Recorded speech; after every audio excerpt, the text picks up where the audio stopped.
No signal. And Sensor Array 7 is reporting interference. A localized energy field, originating from within the ship itself. The Daedalus vibrated with a sustained harmonic, a deep thrumming that resonated through the deck plating. The lingering static had faded, replaced by a high-frequency whine overlaid on the ship's operational hum. Bridge lights pulsed in sync with the fluctuating energy signatures on Anya Volkov's console. She initiated a full diagnostic, isolating the interference, a focused field originating from the auxiliary power conduit servicing Deck 4. Source. Kalen Reese asked, turning from the viewport. A line of concern etched itself onto his features. Unclear.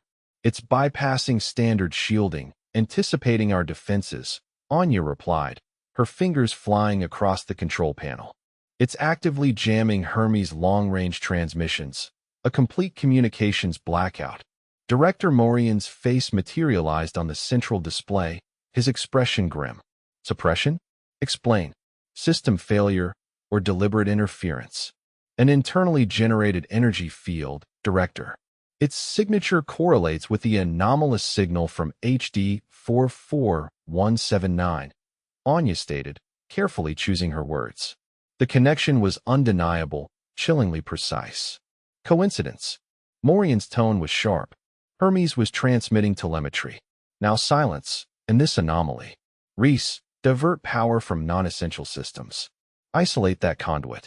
If it's a malfunction, we contain it. If it's sabotage, Director, I advise against immediate power severance, Kalen interjected. Cutting power without understanding the field could have unpredictable consequences. Let's analyze it first. We're facing a potential threat to the vessel, Reese. Containment is paramount. Morian's jaw tightened. Begin the isolation sequence. Anya hesitated. Morian's caution was justified, but the field didn't feel hostile, more investigative. Director, before disconnecting anything, could we attempt to analyze the field's composition? Determine its source with greater precision. Morian paused, his gaze unwavering. 5 minutes, Volkov. Prove this isn't a waste of time. Reese, prepare for isolation. Anya rerouted sensor arrays, focusing them on Deck 4. Data flooded her console, a chaotic surge of energy readings. Gradually, a pattern emerged. The field wasn't static. It modulated, subtly echoing the external signal's complex frequencies, amplifying specific bands. Embedded within the field's core, she detected a delicate, rhythmic cadence, a structured pattern within the chaos. Kalen, she breathed, her voice tight with growing excitement. It's not just an energy field. It's acting as a relay, processing the signal from HD 44179. Kalen's brow furrowed. Processing? Into what? A wave of disorientation swept over Anya. Not painful, but a dizzying influx of impressions, shifting spectrums of light, intricate geometric forms resolving and dissolving, an undercurrent of profound emotional weight. She activated the resonance dampeners integrated into her workstation. The onslaught lessened, leaving a persistent vibration focused at the base of her skull. Anya, report. Morian's voice boomed from the display, laced with impatience. She fought to maintain focus, a dull ache blossoming behind her eyes. I believe it's attempting to communicate, not through conventional means, but through direct data transmission. It's a torrent of information. Morian's image flickered, his expression hardening. Volkov, explain yourself. Anya barely registered his demand, her attention consumed by the unfolding data streams. The processed signal wasn't a directed message, but a chronicle, an intricately woven history of a civilization immeasurably older than humanity. A civilization whose existence stretched back to the universe's earliest moments. And at the heart of this history lay a structure of unimaginable scale, orbiting HD 44179. The data coalesced into a representation on her console, a vast, crystalline network, dwarfing star systems. She recognized it from the initial scans. It was the origin of the signal, the anchor for the energy field, and the key to understanding a mystery that could redefine humanity's place in the cosmos. The low thrumming intensified, not painfully, but with a noticeable increase in frequency. It resonated through the deck plating under her feet, a subtle pressure against her temples. The ship seemed to respond to the influx, the vibrations subtly altering with each new layer of revealed information. Anya traced the impossibly intricate connections within the crystalline network displayed on her console. It wasn't simply a construct, it was a historical archive, a vast repository of experience. The ship seemed to respond to the influx, the vibrations subtly altering with each new layer of revealed information. Anya traced the impossibly intricate connections within the crystalline network displayed on her console. It wasn't simply a construct, it was a historical archive, a vast repository of experience.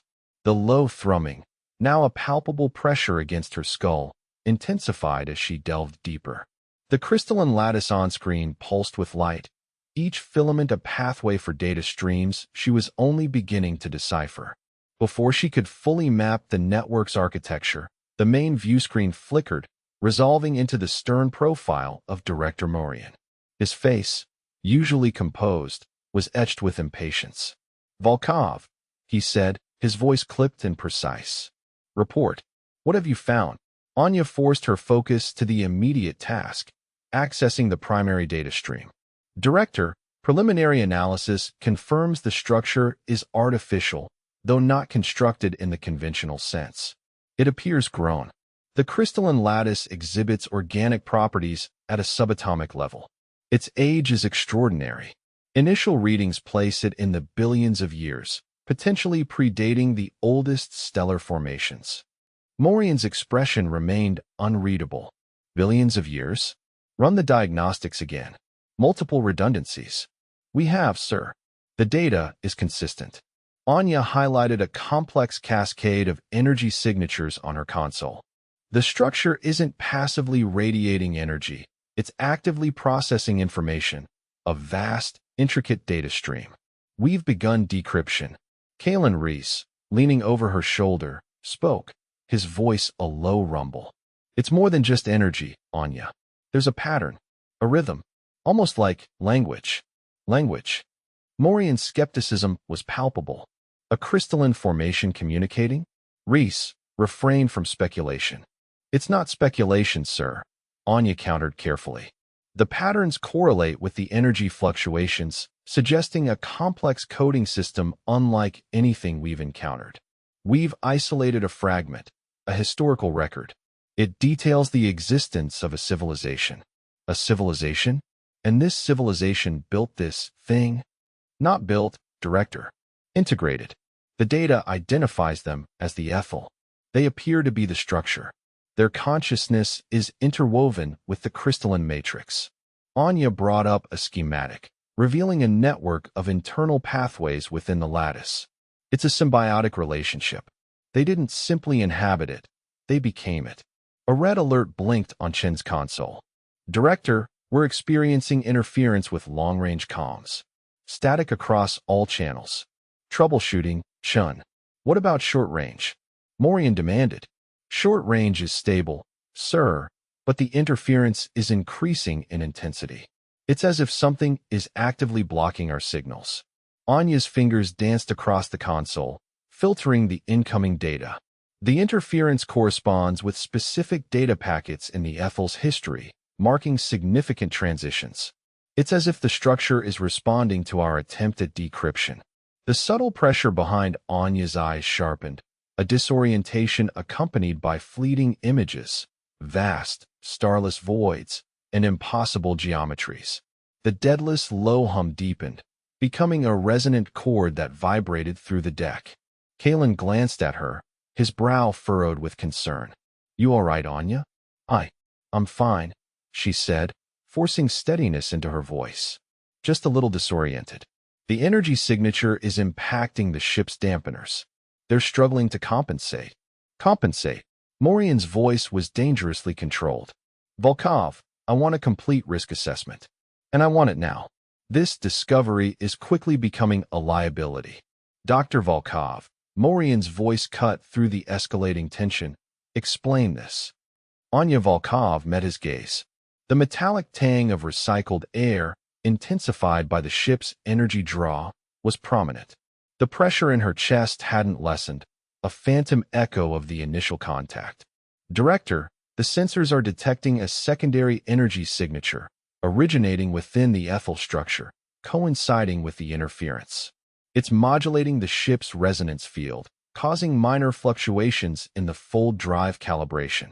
She highlighted a series of graphs displaying the erratic energy patterns. It's not a direct attack, sir. More like a response. A warning, perhaps. Anya swallowed, the disorientation growing. The images were becoming clearer, more coherent. A collapsing star, a wave of crystalline growth, and a sense of profound loss. Director, I'm also detecting traces of a catastrophic event embedded within the Ethel's memory. It's fragmented, but it suggests they weren't alone. The hum from the ship resonated with a subtle, almost mournful tone, mirroring the emotions flooding Anya's senses. Alone. Morian's eyes narrowed. Explain. Another civilization, sir. One that predates even the Ethel. And it appears they were at war. Alone. Morian's eyes narrowed. Explain. Anya Volkov met Morian's gaze, the faint metallic tang lingering in the air from the ship's energy expenditure. The pressure in her chest hadn't entirely subsided, now a steady, low thrumming against her ribs. Sir, the sensors continue to detect a complex energy signature radiating from the ethyl structure. It's disrupting long-range scans, causing data fragmentation, but not through simple interference. Morian's jaw tightened, his eyes flicking between Anya and the fluctuating readings on her console. Interference, or a deliberate disruption? Uncertain, sir, but the pattern is far from random. It correlates with the initial scan of the structure and the data loss from the Hermes probe. Anya tapped a command, highlighting a section of the probe's final telemetry. The signal wasn't severed, Director. It was overwritten. Overwritten. Morian's skepticism was evident. Elaborate. The energy readings indicate a rapid influx coinciding with the signal's cessation. It's as if the structure didn't just receive the signal, but absorbed and replaced it. Anya glanced at Kalen, who was already cross-referencing the data streams. Kalen spoke, his voice calm and analytical. Confirmed. The ethyl structure isn't merely emitting energy, it's actively manipulating it. It's receiving, processing, and responding, not reflecting, but actively shaping energy. Morian paced the bridge, his hands clasped behind his back. Responding how? With hostile intent?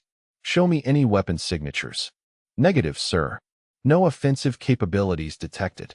It's passive, yet undeniably active. Think of the structure as a colossal, intricate receiver, tuned to a frequency we haven't identified.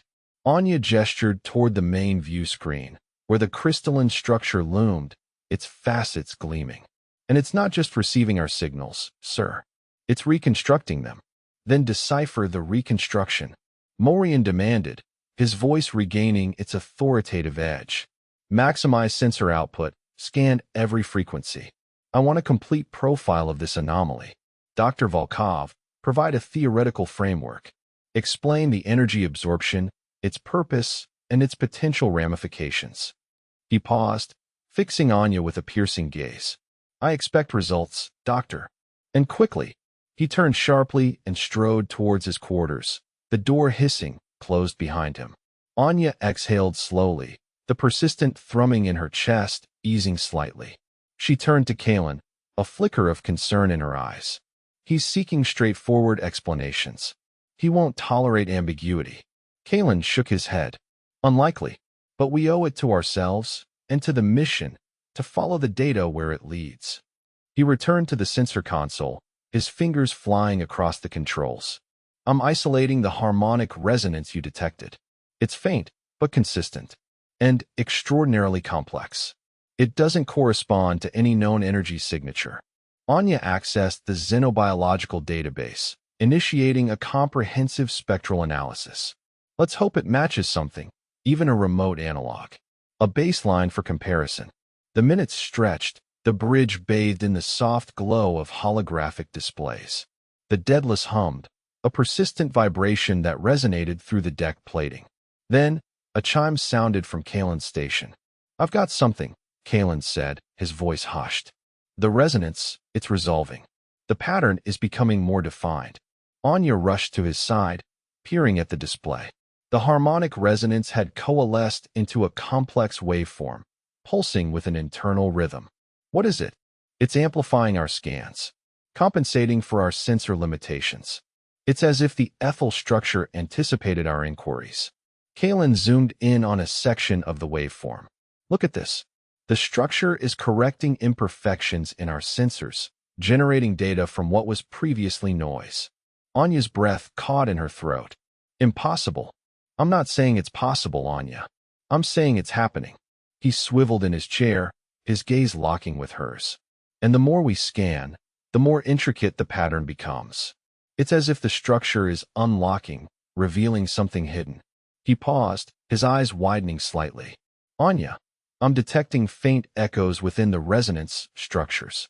Vast, intricate formations." Anya moved to the main view screen, initiating a spatial analysis of the echoes. The crystalline structure on the screen shimmered, overlaid with ethereal outlines. Ghostly images coalesced, forming the skeletal framework of immense buildings, sprawling complexes, and intricate networks of interconnected pathways. "What are we looking at?" Anya breathed, her voice barely a whisper. "I don't know," Kalen replied, his voice filled with awe. "But it's not merely a structure. It's a record, a monument to a civilization lost to time." The vibration of the Daedalus deepened, becoming a sustained hum that resonated through the deck plating. "And I think we've just found more than ruins." Anya felt a prickling sensation on her skin, a subtle shift in the ambient energy. "I'm detecting a change in the resonance field. It's as if the ethel is acknowledging our presence."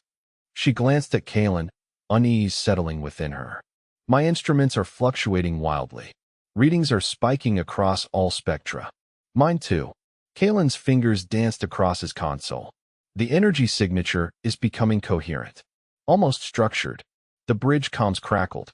It was Morian, his voice sharp with impatience. "Volkov, report. What is the meaning of this display? I want answers, not speculation." Anya glanced at Kalen, then back at the view screen. The ghostly city pulsed with a soft, ethereal light.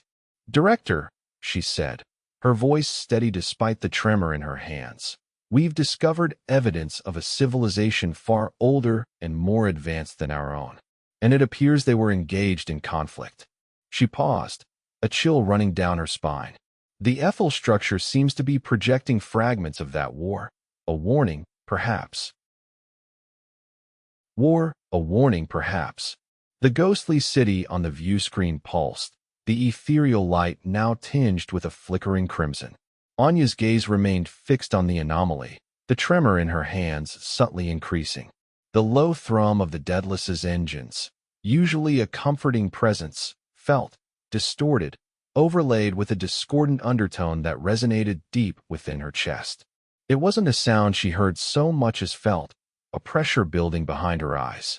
"A warning," Morian's voice crackled over the calm, echoing her last thought. "Elaborate, Doctor." Anya swallowed, forcing herself to focus. "Sir, the projections aren't random. They depict battles, massive-scale engagements, utilizing energy weapons unlike anything we've ever encountered. The scale is galactic." She highlighted sections of the projected imagery: shattered planets, collapsing stars, fleets of ships consumed by energy blasts. "And it's not just the destruction. It's the way they fought.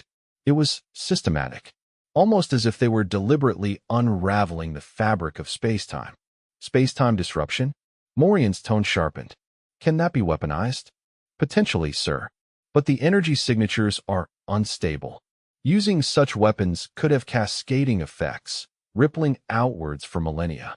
Anya hesitated, knowing Morian wouldn't appreciate the ethical implications. "The projections suggest they ultimately destroyed themselves." Kalen, standing beside her, spoke up. "These aren't just recordings, Anya. They're fragments. Echoes. Like looking through a shattered mirror." He gestured towards the waveforms on the secondary display. The energy signature is still fluctuating, responding to our scans. It's not a passive recording. It's actively broadcasting these memories. Broadcasting, Morian repeated, a predatory edge to his voice. So, information. Can we access it directly? Decrypt the full record. We're attempting to, sir. Anya replied, her fingers moving rapidly across the console. But the data is heavily fragmented, corrupted by time, and whatever caused their demise. It's as if the memories themselves are damaged. She isolated a particularly clear sequence of images, a crystalline city, pristine and beautiful, being consumed by a wave of dark energy. This appears to be their capital. Before the conflict, a sudden spike in the energy signature caused the lights in the bridge to flicker. The discordant thrum intensified, now accompanied by a high-pitched whine that set Anya's teeth on edge.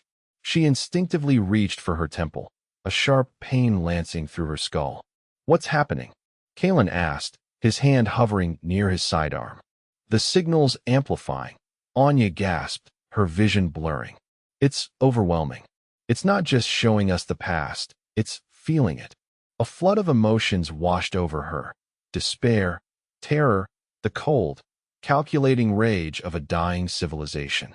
She stumbled back, bracing herself against the console. Volkov, report. Morian's voice was demanding, laced with impatience. Anya struggled to regain her composure, focusing on her breathing. Sir, the energy signature is spiking. We're receiving a massive influx of data, emotional data. It's disrupting our systems. She glanced at the ship's diagnostics. Shields are fluctuating, sensors are overloading. Then, a new sensation. Not an emotional echo, but a distinct, directed pressure against her mind. A sense of scrutiny, as if something ancient and vast was studying her. They're not just broadcasting memories, Anya whispered, her voice barely audible. They're aware we're here.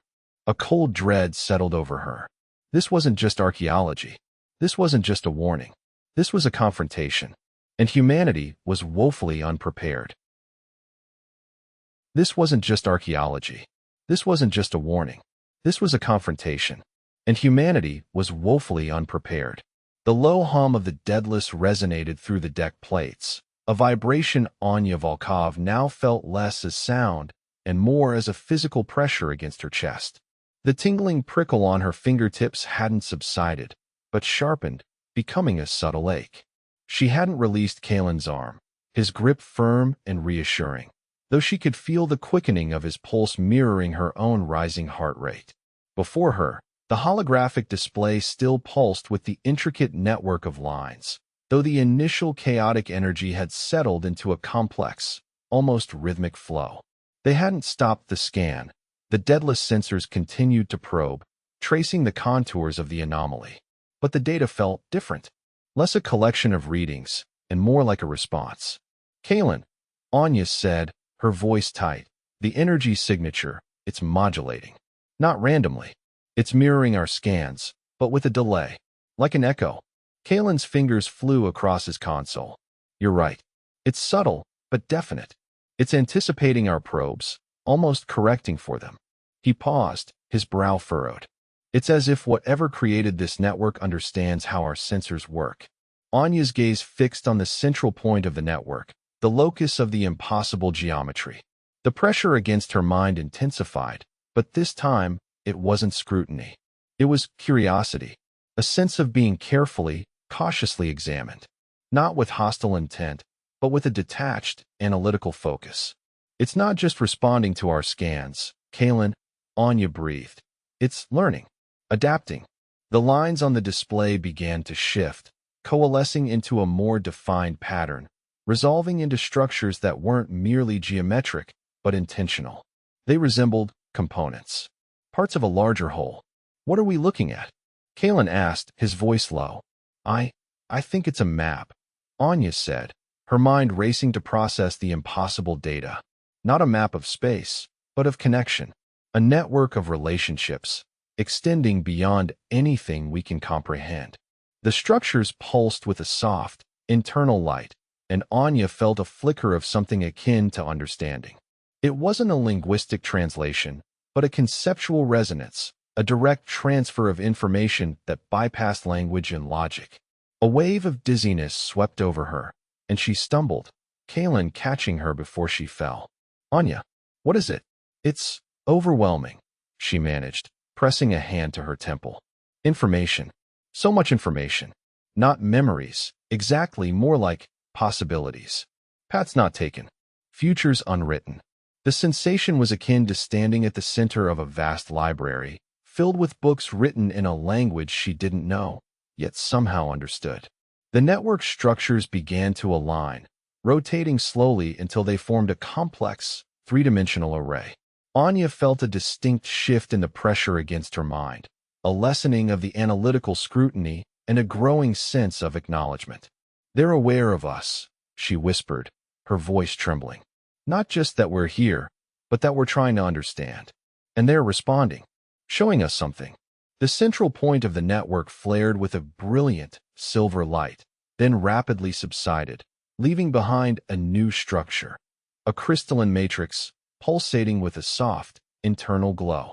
Anya stared, mesmerized, as the matrix expanded, revealing a faint, shimmering image within its depths. A single, perfect bloom. A flower unlike any she had ever seen, radiating a sense of serene, ancient beauty. What? Kaelin breathed, his voice laced with awe.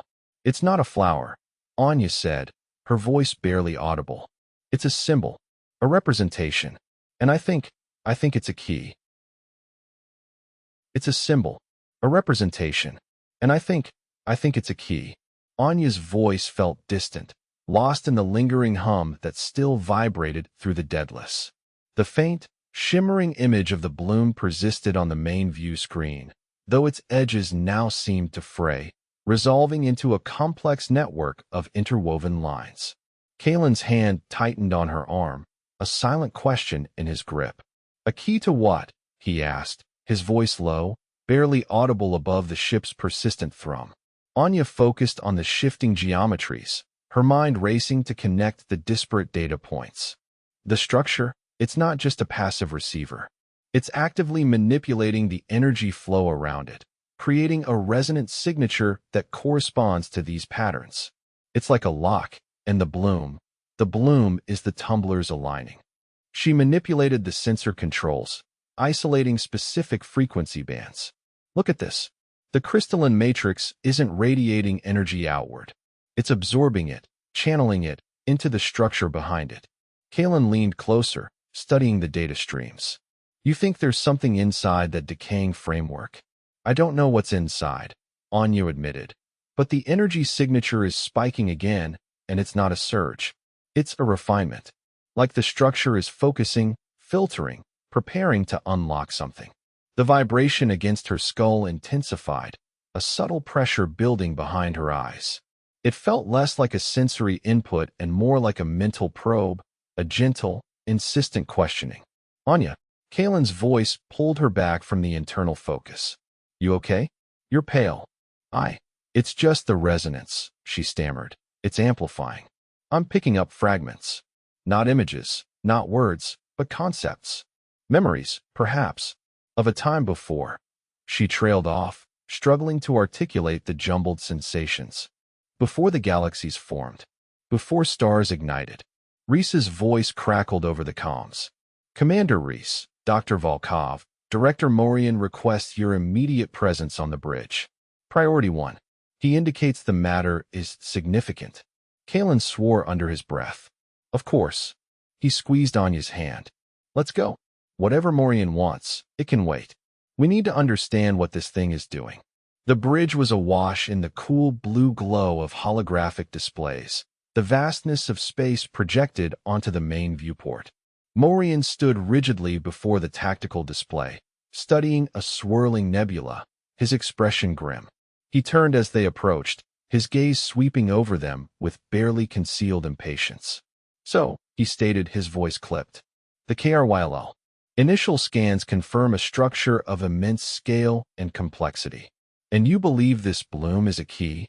A metaphor, perhaps, Anya corrected, but yes. It appears to be a focusing mechanism, directing energy towards the structure behind it. And the energy signature, it's not consistent with any known technology. It's ancient, predates even the earliest detectable cosmic radiation. Morian's gaze narrowed. Ancient? How ancient? Based on the isotopic analysis of the residual energy, we're looking at a time frame exceeding 10 billion years, Anya replied, her voice steady despite the tremor that still ran through her. Potentially, even predating the formation of our galaxy. Morian snorted dismissively. Speculation, Doctor. Interesting, but speculation. We need concrete data. What does this structure do? We don't know yet, Director. Kalen interjected, stepping forward. But we're detecting a complex informational barrier, meticulously crafted. They've archived something. A vast repository of knowledge, hidden behind layers of shielding. Morian's eyes glinted with calculation. Knowledge and energy. A potent combination. Prepare a detailed analysis of the shielding protocols.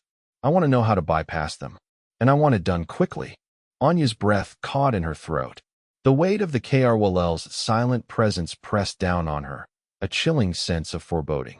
She met Kalen's gaze, a silent plea for understanding. Director, she said slowly, carefully choosing her words. I believe bypassing the shielding isn't the answer. The structure isn't designed to be broken into. It's designed to be opened. And whatever lies within, it's not something to be taken lightly. The view screen shifted, the crystalline structure receding, revealing more of the colossal, decaying framework behind it. The eroded spires and arches loomed larger, hinting at a civilization of unimaginable scale and age. The tremor that had permeated the Daedalus intensified, now resonating not just within Anya's bones, but within the ship's very core.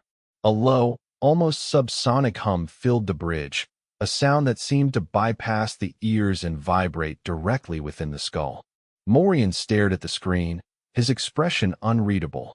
A monument, he repeated, his voice a low murmur. Intriguing. Enhance the scans. I want a full-spectrum analysis. Every frequency, every particle, every fluctuation. I want to know what, or who, built this thing, and what secrets it holds. Resonating not just within Anya Volkov's bones, but within the very fabric of the ship. The deepening tremor now felt like a physical weight, pressing against her chest, distorting the subtle hum of the Daedalus systems. The view screen still displayed the crystalline lattice, its decaying spires seeming to undulate with the rhythmic pulse. Intriguing. Expand the scans. I want to know what, or who, lies within, Morian stated, his voice tight with contained excitement.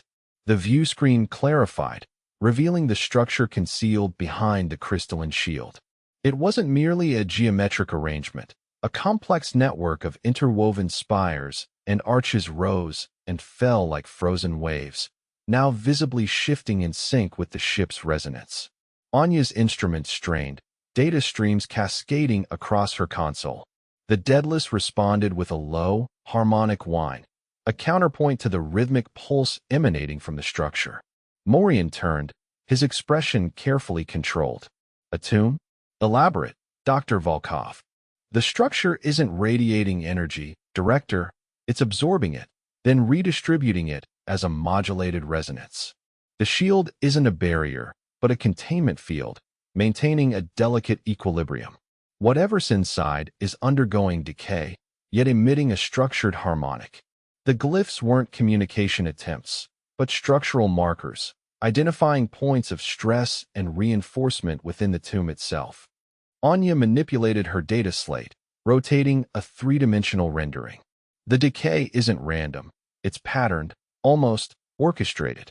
Kalen stepped closer, his gaze fixed on the decaying architecture. Orchestrated by what? Morian waved a dismissive hand. Irrelevant. The scale, the resources required, it dwarfs anything humanity has constructed. A civilization capable of this wouldn't simply collapse. Something happened here. He paused, his gaze sharpening. Commander Reese, prepare a drone swarm. Full spectral analysis of the shield. Dr. Volkov, Prioritize deciphering that harmonic signature. I want to understand its origin. Anya fought to maintain her focus, ignoring the prickling unease that crawled across her skin. Spectrographic analysis pulsed on her slate, chaotic, yet overlaid with a discernible fractal pattern. Director, the harmonic is fluctuating in complexity. It's not just reacting to our scans, but anticipating them, adjusting the field before the energy even reaches it. Anticipating, Morian demanded, his voice hardening. It's suppressing specific frequencies, Director, creating gaps in the spectrum, filtering data embedded within the natural background radiation, almost as if it's actively obscuring something. Kalen's eyes met hers, acknowledging the unsettling implication. He'd learned to trust Anya's assessments. Nonsense, Morian countered. Simple shielding. Compensate and acquire the scans, Commander. Now, Director, Vaughn's voice crackled over the comms, laced with urgency. We're detecting a surge in the counter-resonance. It's disrupting long-range sensors, distorting stellar cartography, losing lock on navigational beacons. Morian's jaw tightened. What is it, Vaughn? Electromagnetic interference. Negative, Director. It's complex. Not a wave, but a localized distortion of space-time itself. The rate of increase is exponential. Vaughn paused, his voice strained. And it's impacting more than sensors. The drone swarm we launched 5 minutes ago lost contact. No signal, no telemetry. A cold dread clenched in Anya's stomach. The ship's resonance intensified, becoming a palpable force that pressed against her skull, blurring her vision. She glanced at Kalen, his face grim. The decaying structure pulsed with a faint, internal luminescence, a rhythm that felt less like a glow and more like a heartbeat, now synchronized with the Daedalus strained systems. This wasn't a tomb to be plundered. It was a warning. It's emanating from the structure, Vaughn announced, his voice edged with panic. A localized distortion field. And it's spreading. The crystalline structure flared, the internal luminescence growing brighter, establishing a deliberate, insistent rhythm against the backdrop of space. Anya Volkov's gaze remained locked on it, her mind racing to reconcile the sensor readings with the impossible reality. The ship shuddered, the deep resonance now a physical ache, and the red alert strobes continued their frantic sweep across the bridge. The air itself felt thin, as if the very structure was consuming the space around them. A new tremor ran through the Daedalus, deeper and more violent than the last. Alarms blared, overridden by a high-pitched whine as bulkheads slammed shut, isolating sections of the ship. Kalen braced himself against a console, his knuckles white. Report. Morian barked, his composure finally cracking. Hull integrity fluctuating, Director. Space-time distortion is affecting the ship's inertial dampeners. We're losing gravitational coherence in sections Alpha and Beta. Vaughn's voice was frantic. And we're detecting something else. Another signature, emerging from the distortion field. It's biological. Anya's blood ran cold. The harmonic shifted again, no longer a simple pulse, but a complex chord. A predatory resonance that resonated not with the ship, but with something deep within her own nervous system. She squeezed her eyes shut, momentarily overwhelmed by the sensation of being watched, scrutinized by an intelligence vast and ancient. When she opened them, she saw it, a flicker on the long-range scanner, a distortion within the distortion. Director, Anya said, her voice barely a whisper. We're not the first to find this place. Anya Volkov's gaze remained locked on the flicker, the distortion within the distortion sharpening on the long-range scanner. The ship hummed, a low thrum now overlaid with the frantic pulse of red alert strobes sweeping the bridge. Commander Vaughn's voice crackled over the comm, a frustrated edge to it. Hephaestus, do you read? Repeat, Hephaestus, respond. Static remained the only reply. Anya felt a tightening in her chest, a prickling sensation across her skin that had nothing to do with the ship's internal atmosphere. Director, Anya said, her voice still hushed, though gaining a thread of analytical urgency. The distortion, it's patterned, not random interference. It's a signal, but not one we're receiving. She tapped a control, bringing up a spectral overlay on the scanner image. It's being projected, like a memory or a recording. Director Morian leaned forward, his expression grim. A recording? Of what? I'm isolating the core frequency, Anya replied, fingers flying across the console. It's incredibly complex, multi-layered, like a galactic-scale data archive. The overlay resolved further, displaying a swirling network of light and shadow. It's a depiction of stars, constellations, but they're not ours. A junior sensor officer, Lieutenant Ellis, broke in. Sir, we're experiencing localized gravity fluctuations. Minor, but increasing. Kalen Reese, his attention focused on the engineering schematics, glanced up. Power drain is spiking. Something is actively drawing energy from the fold drive. Morian's jaw tightened. Shields to 70%. Prepare to sever external connections if the drain becomes critical. He turned back to Anya. What does this recording show, Volkov? Give me something concrete.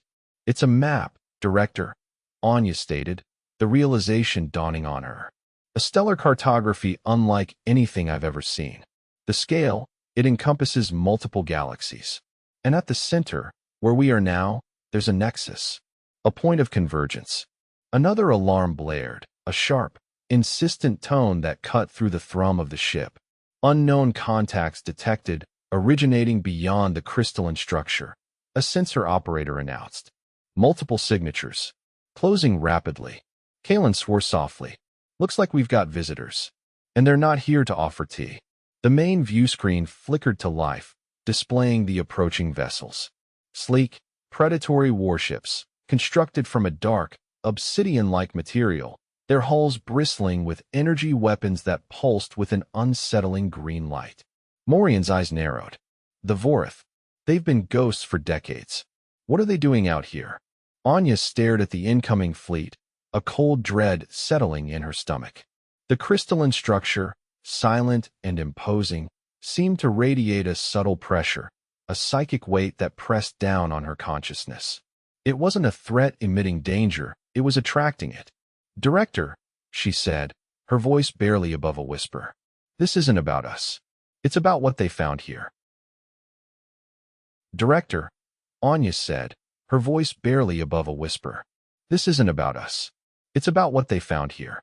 Morian's gaze snapped to hers, a flicker of annoyance crossing his features before he schooled it. The deep resonance still thrummed through the Daedalus, a physical echo of the impossible, and the strobing crimson emergency lights painted the bridge in urgent hues. Anya gripped the arms of her command chair, the subtle vibrations now a complex harmonic resonating within her chest. It wasn't merely a tremor, but a sensation of being attuned to the structure's alien rhythm. Explain, Morian demanded, his tone clipped. The Vaughn's resolve and the Seraphina didn't suffer casualties, Director. They were removed. Dissolved from space. No wreckage, no energy signature. It's as if they never existed. Anya pointed to the tactical display, where two vessel icons had simply vanished. And the Vorith aren't attacking. They're shielding something. Shielding what? Kalen asked, his voice level, but his eyes scanning the display with a practiced intensity. I'm not certain, Anya replied, but the distortion around their ships isn't deflection. It's attenuation, a localized suppression of reality. Anything approaching within a certain radius isn't being blocked. It's unmanifesting. Eris Thorne's voice crackled over the comms, urgency lacing his words. Director, we're detecting a localized field emanating from the Vorith vessels. It's anomalous. Not a deflection shield, but an active nullification field. It's suppressing sensor readings, even distorting space-time. It's unlike anything I've ever seen. Morian's jaw tightened. Analyze the frequency, Thorne. Find a vulnerability. Now, Vaughn, full spectrum scan. I want to know what the Vorith are protecting. Anya leaned forward, her fingertips tracing the patterns on the console. The shimmer around the Vorith ships intensified, a visible distortion of space bending the distant stars. Director, it isn't simply protection. The field isn't continuous, it's pulsed, synchronized with the crystalline structure. She zoomed in on the structure's surface on the view screen. Look at the energy fluctuations. It's not radiating energy outward. It's absorbing it, and then re-emitting it, channeled through the Vorith shields. Absorbing energy? Morian's voice was laced with skepticism. From what source? From the void, Director. From the background radiation. It's drawing power from everywhere. Anya felt a prickling sensation on the back of her neck, a growing certainty that the structure wasn't just ancient, it was hungry. Another blip vanished from the display. The Ares, a dedicated science vessel, succumbed to the same fate as the others. The silence on the bridge was broken only by the hum of the ship's systems and the rhythmic pulse of the crystalline structure. The Vorith are not engaging us directly, Kalen stated, his voice grim. They're acting as wardens, protecting something within that structure. Morian turned, his gaze sweeping the bridge. Thorn, what about a counter-frequency? Can we disrupt their field? It's a highly complex waveform, Director, Thorn replied, his voice strained. But I think I have a theoretical basis for a resonant frequency modulator, a localized phase disruption. It's a long shot, bordering on impossible, but if we can match their field and introduce a counterphase. Do it, Morian commanded, his voice ringing with authority. Divert all available power to engineering. I want that modulator online before we lose another ship. The engineering hub erupted in controlled chaos. Technicians raced between consoles, the air crackling with ozone. Anya felt the vibrations throughout the Daedalus intensify, resonating in her chest. The crystalline structure on the view screen continued to pulse, its light bathing the bridge in an eerie luminescence. A surge of energy erupted from the Daedalus, bathing the forward section in shifting blue light.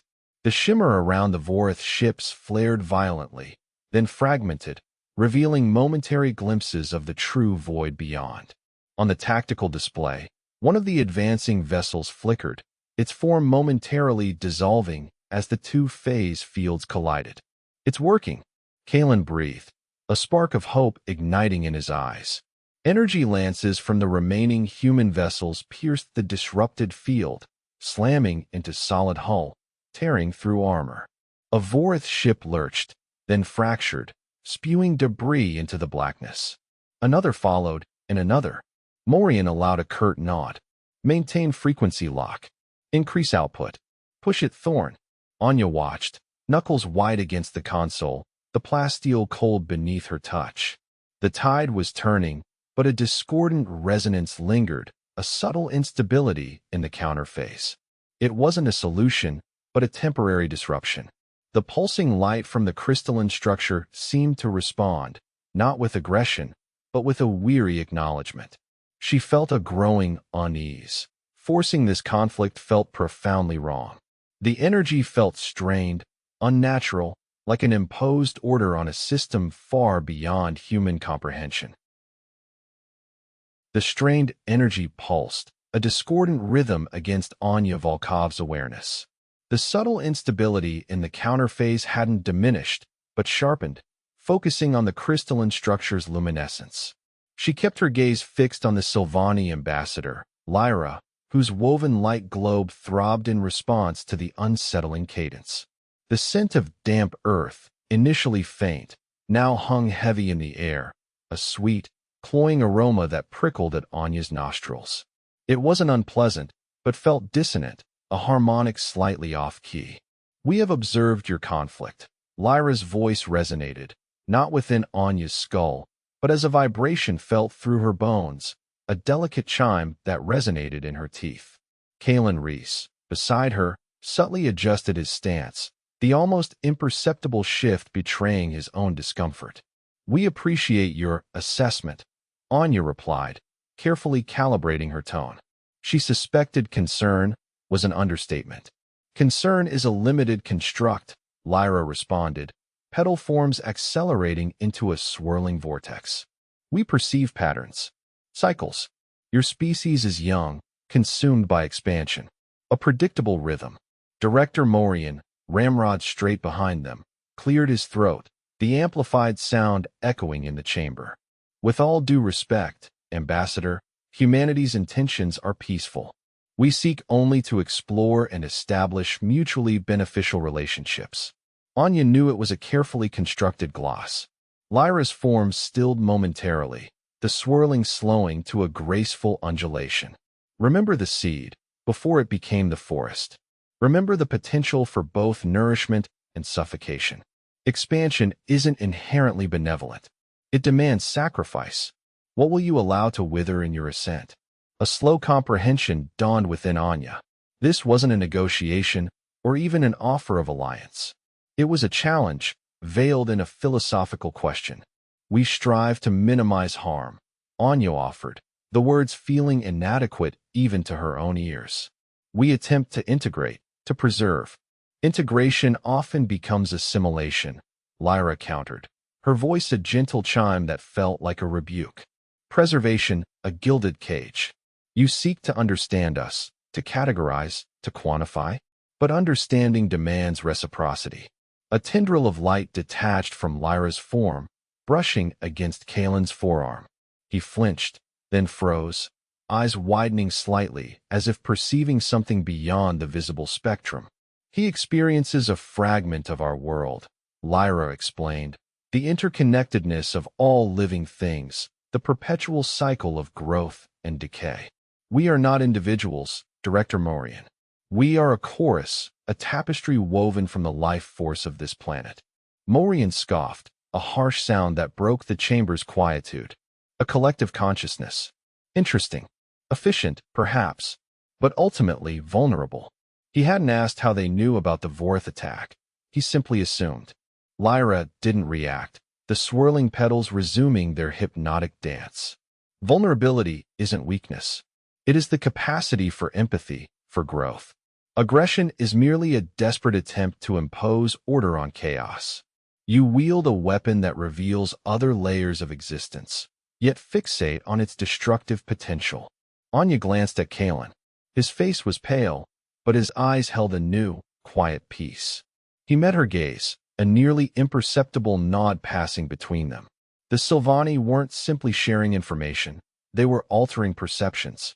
We are willing to offer our aid against the Vorth, Lyra continued. Our bioengineering skills can accelerate your defenses, enhance your adaptability. But this aid comes with a condition. And that is... Morian's voice clipped with impatience. Remember what you leave behind, Lyra said, the swirling petals coalescing into a perfect, luminous sphere. Remember the cost of progress, and choose wisely. The luminous sphere dissolved, scattering Lyra's petals like charcoal dust in the fabricated gravity. Morian remained silent, his jaw tight. A heavy quiet descended on the Indomitable's bridge, pressing against Anya Volkov's eardrums. She tasted copper, realizing she'd locked her jaw. The holographic projection depicting Xylos, or what remained, flickered, the bruised, cratered surface now dominated by a network of pulsing crimson energy. Anya felt a prickling sensation on her skin, not from heat, but from the sheer wrongness of the energy signature. It didn't merely destroy, it seemed to unravel the existing structure, rewriting it at a fundamental level. Kalen's grip on her arm tightened. He didn't speak, but his gaze mirrored her unease. The air itself vibrated, a low thrum resonating through the deck plating, amplified by the ship's structure. The crystalline structure, previously a steady beacon, pulsed with a new urgency, its light subtly mirroring the crimson energy latticework blossoming across Xylos.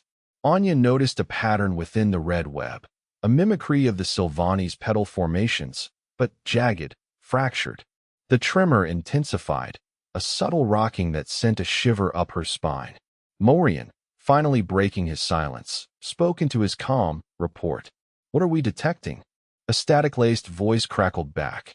Sir, energy readings are spiking. It's structured energy, not natural. It's like Xylos is reforming. Anya's gaze locked with Kalen's. He knew, without a word, that whatever was happening wasn't a defense mechanism. It was a transformation, and they were witnessing the birth of something alien. He squeezed her arm, a grounding touch. The low thrum deepened, not just a vibration against the skin, but a pressure building within her chest, making it difficult to breathe. Kalen shifted, his voice low and urgent. Anya, look at the connection. He gestured towards the faint lines linking the ethyl structure to xylos. They weren't merely conducting the energy, they were drawing it in, feeding the crimson bloom. The crystalline lattice glowed brighter, its light no longer a beacon, but an extension of the reshaping force on xylos. Anya felt a wave of cold dread wash over her. They hadn't interrupted a conflict, they'd catalyzed it. The Sylvani hadn't offered aid, they'd issued a warning, and they were observing the consequences. They'd catalyzed it. The Sylvani hadn't offered aid, they'd issued a warning, and they were observing the consequences. Anya Volkov gripped the arms of her chair, the cold metal a stark contrast to the heat rising in her chest. The crimson bloom on xylos dominated the main view screen, no longer a distant phenomenon, but an oppressive presence filling the bridge. The faint scent of ozone, acrid and metallic, clung to the back of her throat.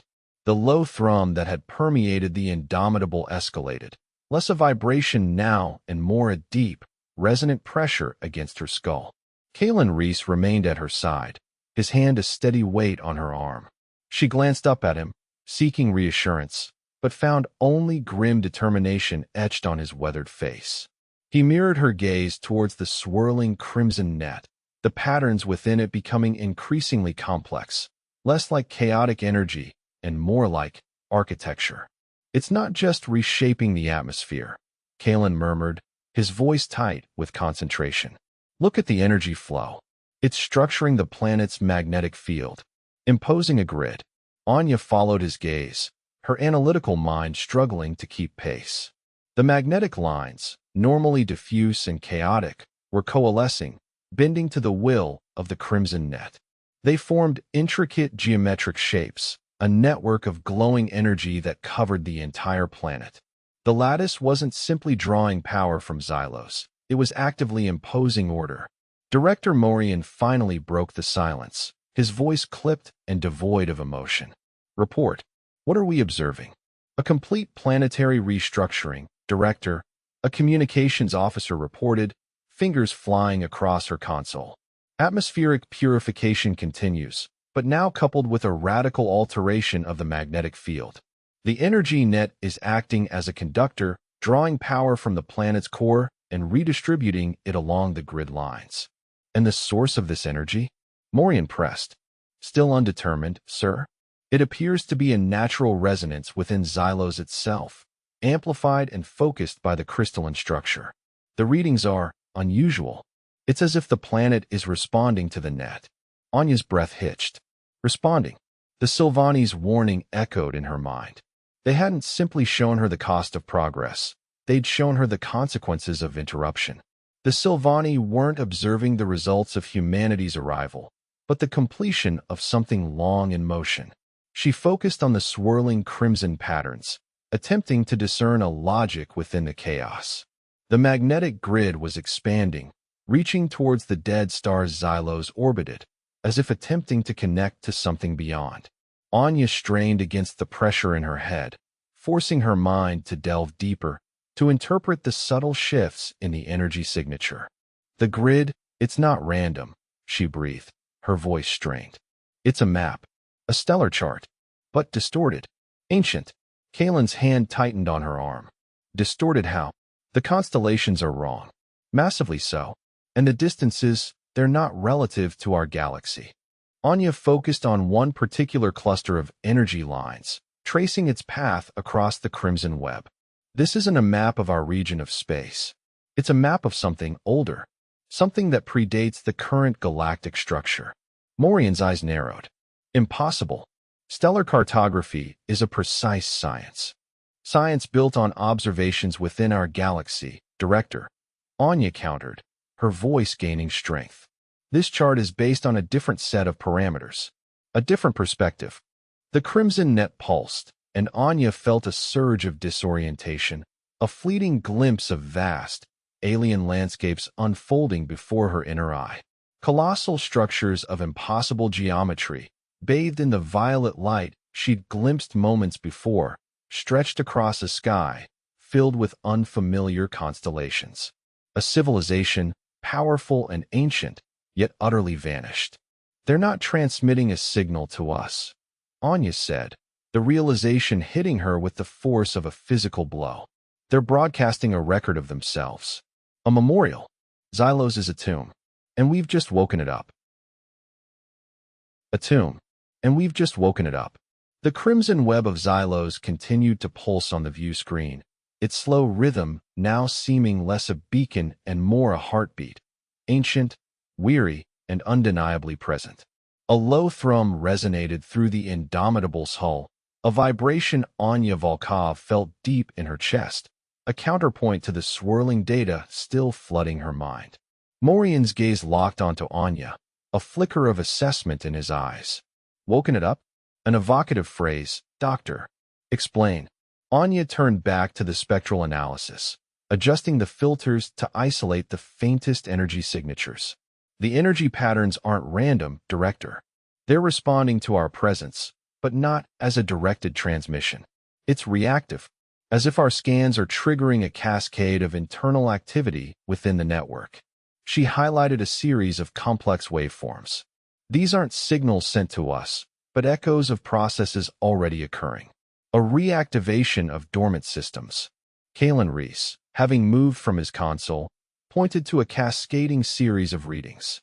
I'm detecting a rise in faint bioluminescent signatures within the crystalline structures. It's subtle, but it's expanding. It's as if something is stirring. Something was stirring. Anya corrected, a chill tracing her spine. This isn't a civilization actively communicating. It's a record, a repository, and we've disrupted its stillness. She brought up a comparative analysis of stellar cartography, overlaying it with the Xylos network's spatial distribution. Look at this, Director. The network doesn't end here. It connects to other structures, dozens, possibly hundreds, scattered across this arm of the galaxy. A vast, interstellar archive. Morian's lips thinned. An archive? You're proposing they created a network to preserve their history. More than just history, Anya said, accessing a fragmented translation of Xylos glyphs. Their consciousness, their memories, their very essence. The structures aren't simply storing data, they are the data. A complete integration of mind and matter. A merging of consciousness. Morian scoffed. An unlikely proposition, Doctor. Even with our advancements in neural interfacing. It's not an interface, Director. It's a transformation. They didn't seek to extend life through technology, but to redefine it. To become something fundamentally different. Anya paused, a growing sense of unease settling upon her. And their choice wasn't born of ignorance. They weren't a civilization destroyed by cataclysm. The records suggest a deliberate decision. A calculated withdrawal. Kalen's voice cut through the tension. I'm picking up a new energy signature, a localized distortion in space-time, emanating from the core of the web. Anya's eyes widened as she zoomed in on the source. A ripple of energy pulsed outwards, momentarily disrupting the crimson glow. It's a projection, a reconstruction. The view screen flickered, and the pulsating web began to shift and reform. Not in a chaotic burst, but with a deliberate, architectural precision. Shapes began to emerge from the crimson lattice. Towers of impossible geometry, plazas of crystalline light, structures that defied Euclidean space. A city, vast and breathtaking, coalesced before their eyes. They're showing us their world. Anya breathed, her voice barely above a whisper. Not as it was, but as it became. Morian stared at the unfolding spectacle, his expression a carefully constructed mask of composure. A fascinating display. But what does it mean, Dr. Volkov? What message are they attempting to convey? Anya traced the patterns of the reconstructed city, a growing understanding dawning within her. It's not a message, Director. It's a demonstration. They aren't trying to communicate with us. They're showing us what they are. She turned to Morian, her eyes filled with a somber urgency. They didn't build an empire, Director. They built a legacy.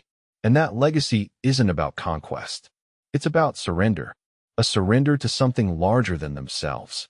The thrumming in the hull intensified, resonating with the spectral city on the view screen, a silent symphony of ages. The thrumming in the hull intensified, resonating with the spectral city on the view screen, a silent symphony of ages. Anya Volkov pressed her fingertips to her temples, the vibration now a tangible pressure. The crimson web on the structure's surface pulsed, not with a rhythmic beat, but a fractured, uneven glow. Director Morian's gaze swept across the bridge, settling on Anya with a calculating intensity. A dramatic assessment, Doctor. Based on what exactly? Subjective impressions? Based on the convergence of multiple data points, Director. Anya replied, keeping her voice level despite the growing disorientation. The energy signature, the structural analysis of the crystalline network, and the residual awareness I experienced. It's a pattern of deliberate self-sacrifice, not random destruction. She turned back to the main view screen, tracing the contours of the violet dust storms with a fingertip. The scale of it is unprecedented. This wasn't a civilization collapsing under external pressure. It chose this path. Kalen Reese placed a hand on the back of Anya's chair, a silent offer of support. Chose what? To become dust. To contain something. Anya explained, her gaze locking with Kalen's. The structure isn't simply a remnant of their civilization, it's a prison. A vast, decaying prison. And whatever they imprisoned is stirring. Morian scoffed. Containment? You're suggesting they willingly crippled themselves to lock away a threat? That's improbable. It's consistent with everything we've observed, Director. Anya countered. They didn't prioritize expansion. They prioritized preservation at the cost of their own future. They understood a danger beyond resource depletion or warfare. Something fundamental. She accessed a layered schematic of the crystalline structure, highlighting a central, obscured region. This area, it's heavily shielded, even by their standards. And the energy signature, it's fluctuating, subtly increasing in complexity. Morian finally moved from his position near the command chair, approaching the view screen. He studied the schematic, his brow furrowed. An energy buildup? Could it be a weapon? A power source? Perhaps, Anya conceded. Or perhaps it's whatever they were trying to keep locked away, regaining strength. I believe a full-spectrum scan, focused on that central region, is critical. It's a risk, but we need to understand what we're dealing with. Risk is inherent in exploration, Doctor, Morian said, his voice regaining its usual steel. He turned to his communications officer. Prepare a targeted scan. Prioritize energy signatures and structural anomalies. And alert security. I want a contingency plan in place, should this prison prove to be anything other than a ruin. He glanced at Kalen. Reese, I expect you to remain objective. Don't let Dr. Volkov's speculations cloud your judgment. Kalen met Morian's gaze steadily. My concern is the safety of this crew, Director, and understanding the situation before we blunder into it. Anya ignored the escalating tension, her focus entirely on the incoming data stream. The scan began, invisible waves of energy radiating from the Daedalus, penetrating the dust clouds, and probing the secrets hidden within the crystalline structure.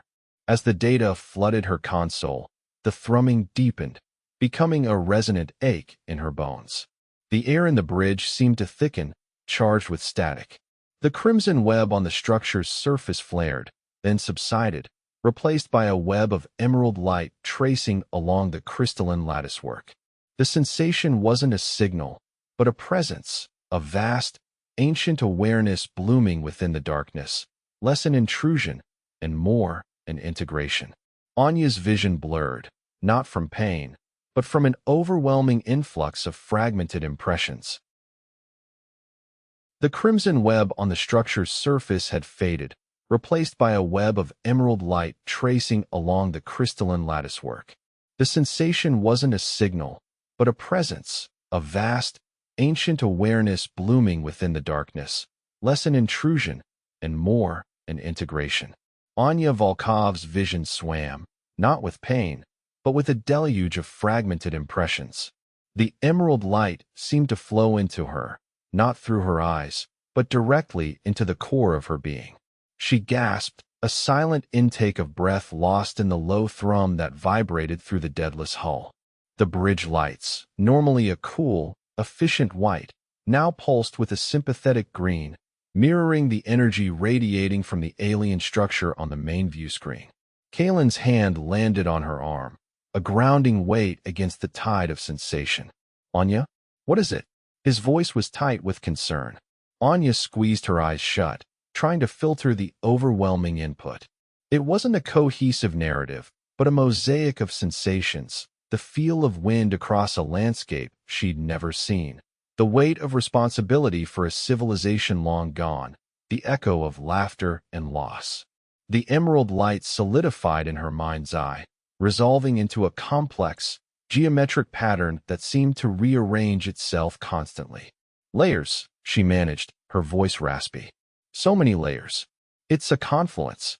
Not just one consciousness, but many, interwoven, like tributaries flowing into a single river. She opened her eyes, focusing on the intricate network of light.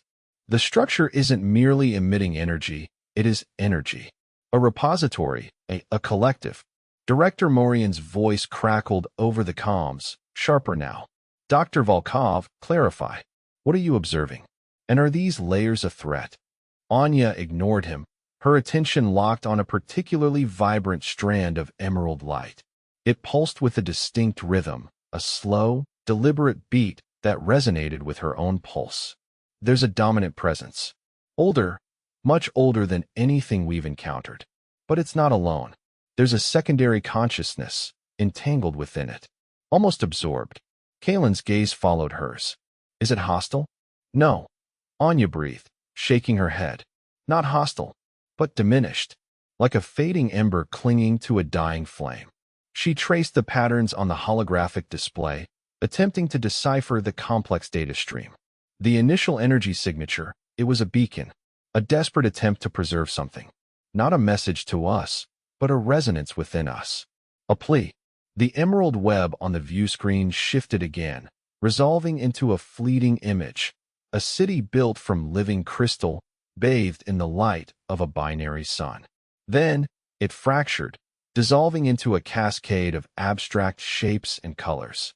They were caretakers, Anya whispered, a new understanding dawning, of something vast and ancient. A network, a web of life that spans galaxies. They weren't just building cities, they were tending to a garden. She blinked, focusing on the core of the crystalline structure. And then, something happened. A disruption.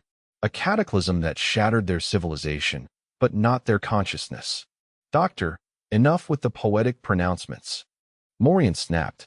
I need concrete data. What are we looking at, and what does it mean for humanity? Anya turned to face the camera, her expression grim. It means, Director, that we're not the first, and that this structure isn't just a relic of a lost civilization, but a testament to a tragedy. A warning, perhaps. The emerald light on the view screen intensified, bathing the bridge in an ethereal glow. Anya's vision cleared, the fragmented impressions coalescing into a single, overwhelming realization. They didn't just preserve their consciousness, they integrated it with something else, something older. They didn't just preserve their consciousness, they integrated it with something else, something older. The emerald light on the view screen continued to bathe the bridge in an ethereal glow, though now it pulsed with a slower, more deliberate rhythm. Anya Volkov blinked, trying to reconcile the information flooding her senses. The combined consciousness of the Ziziglorg and Xylos pressed at the edges of her awareness, a deep vibration that resonated not just within her mind, but through the very structure of the Daedalus. The scent of recycled air, still present, felt strangely grounding. Her breath hitched, not in resistance, but in yielding, a sensation of recognition expanding with each passing moment. The ship's internal resonance, previously a comforting hum, now intertwined with the alien pulse, creating a complex chord that vibrated in her bones. Information wasn't arriving as discrete data packets, but as a holistic understanding, a merging of perspectives. She wasn't merely processing, she was becoming part of the stream, a conduit for an age beyond reckoning.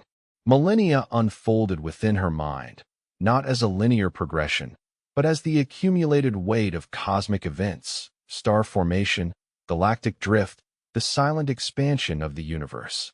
A profound stillness permeated this vastness, not loneliness, but detached observation, a passive awareness of existence in its myriad forms. They hadn't been searching, she realized, her skin prickling with faint energy, but were the search itself, the universe observing itself through an infinite number of eyes. Anya, Kalen's voice, crackling through the calm, was startlingly immediate. Report. Anything. Anya parted her lips, but words felt clumsy, inadequate. Not blocked, but superfluous. The experience demanded to be felt, to be known. She focused, forcing a verbal response, grounding herself in the present. It's layered. Primarily impressions, conceptual frameworks rather than concrete data. Concepts like what? Director Morian's voice, clipped and impatient, cut through the connection. Give me something I can work with, Doctor. We haven't time for philosophical musings. Anya clenched her jaw, a subtle pulse throbbing at her temple, like the understanding that our definitions of space and time are provisional. That causality isn't a rigid chain, but a dynamic interplay of possibilities. The universe operates not by fixed laws, but by a delicate equilibrium. Equilibrium, Morian scoffed. Sounds suspiciously like entropy. Is this thing a cosmic decay engine? The thought resonated within the shared consciousness, eliciting a subtle shift, a fleeting impression of bemusement. Not directed at Morian, but a recognition of the limitations of imposing human categorization. No, Anya said, her voice regaining strength, the tremor receding. It's more akin to cultivation. They don't control the universe, they nurture it. They address imbalances, foster growth. She saw it then, not with her eyes, but with this internal vision, a cosmic garden spanning galaxies, vibrant with life in forms beyond human comprehension. Nebulae bloomed like impossible flowers, black holes anchoring the arrangement, the delicate balance of energy and matter orchestrated with infinite patience. Awe-inspiring, intimidating, beautiful. The vibration within the pod lessened, becoming a subtle hum, a gentle resonance. Kalen, pragmatic as always, broke the silence. Cultivation? So, they're galactic gardeners. Anya managed a shaky smile. Something like that, but on a scale we can barely fathom. She felt a subtle withdrawal, a gentle redirection of attention. The influx of sensation diminished, the tide receding, leaving a residue of profound understanding. They're showing me something else, she murmured, the words barely audible.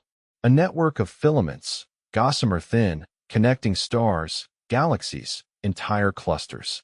The cosmic web, not simply a structure, but a vast, intricate nervous system. A single, interconnected organism. And within that network, a subtle tremor of concern.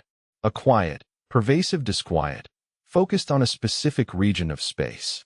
Not directed at humanity, not yet, but present, a silent plea for awareness.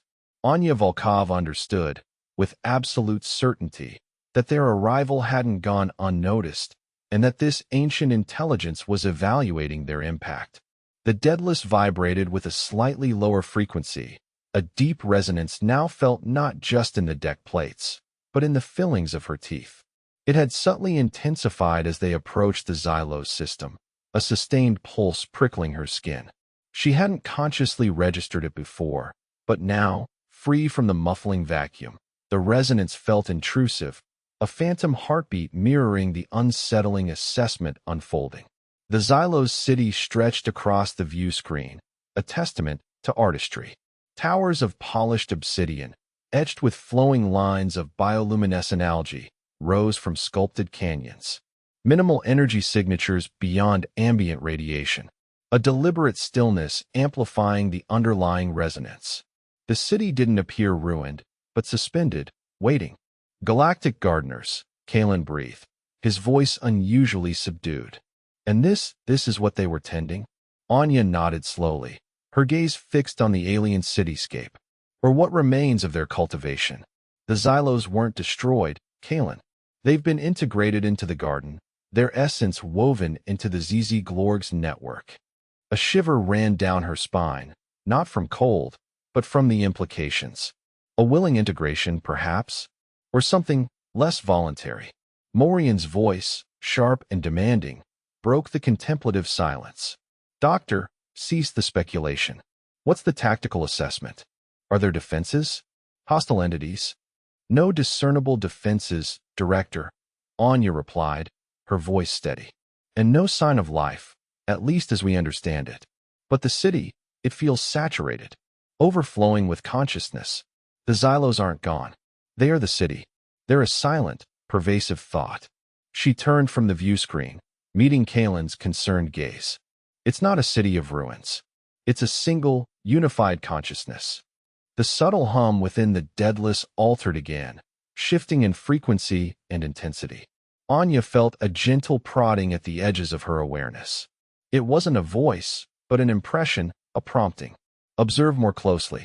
She obeyed, focusing her attention on a single tower, its obsidian surface reflecting the twin suns. Patterns began to resolve within the reflections, intricate glyphs that pulsed with a slow, rhythmic beat. They weren't etched onto the surface, but were the surface, the very fabric of the tower expressing itself. I'm seeing symbols, Anya murmured, her fingers flying across the console, initiating a detailed scan. Complex geometric patterns. They're communicating. Communicating how? Morian demanded. Is it a language we can decipher? Not a language, Anya corrected. More like a resonance. A vibration. They're not sending a message. They are the message. The glyphs on the tower began to shift, morphing into representations of stars, galaxies, and the delicate filaments of the cosmic web. It's a map, Kalen realized, leaning closer to the view screen. A map of the network. The same one you experienced within the ZZ Glorg's consciousness. Anya nodded, her heart pounding. And it's incomplete. There's a disruption, a dark area where the connections are broken. It's centered on. She paused, her breath catching. On a region of space we've charted. On a region of space we've charted. A region where we're expanding. The holographic map pulsed softly, the dark patch a gaping wound in the otherwise luminous network. Anya traced the perimeter of the disruption with a fingertip, a chill settling over her skin. The low thrum of the Daedalus continued, a constant vibration beneath her feet, but it felt altered. Less a mechanical resonance, more a sympathetic tremor that resonated deep within her bones. Kalen leaned over her shoulder, his gaze fixed on the map. The Xylos system. We designated it Perimeter Zone Gamma 9. Initial scans were unremarkable, primarily gas giants, minimal resource potential. We flagged it for eventual colonization, but it wasn't a priority. It wasn't a priority because of this, Anya murmured, zooming in on the disrupted region. The Ethel network, it's being severed. And it's happening where we're building jump gates, establishing new colonies. She brought up a schematic of the planned expansion routes, overlaying them onto the map. The disruption aligns perfectly with our projected growth. Coincidence? Kalen asked, though his tone suggested he doubted it. Anya shook her head. Too precise. The Ethel aren't reacting to our presence generally. They're reacting to our expansion, to our encroachment on this specific section of the network. She turned to the main view screen, the image of the Xylos city stark against the violet backdrop. The structures, impossibly slender, seemed to lean inward, as if burdened by an immense weight. Kalen cleared his throat. Director wants an update, he said, glancing at his console. The chime of the comm panel cut through the quiet. Volkov, report. Director Morian's voice was crisp, demanding. Director, we've identified a correlation between the Ethel network disruption and our expansion into the Gamma 9 sector. The Xylos system appears to be at the epicenter, Anya stated, choosing her words carefully. She refrained from mentioning the unsettling, visceral feeling the map evoked. Morian wouldn't understand.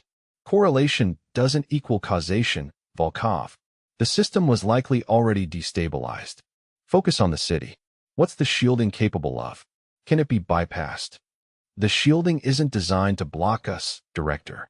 It's designed to discourage contact, to dampen signals. It's almost passive, and the city itself isn't emitting a strong energy signature. It's as if it's deliberately concealing itself. Concealing resources, more likely. I want a full energy profile within the hour. Rare earth deposits, exotic isotopes, everything. We need to assess the potential yield. Morian's voice held a distinct edge. And Volkov, I remind you, our mandate is exploration and development. Sentimentality will not be tolerated. The connection severed. Anya let out a slow breath, suppressing a frustrated sigh.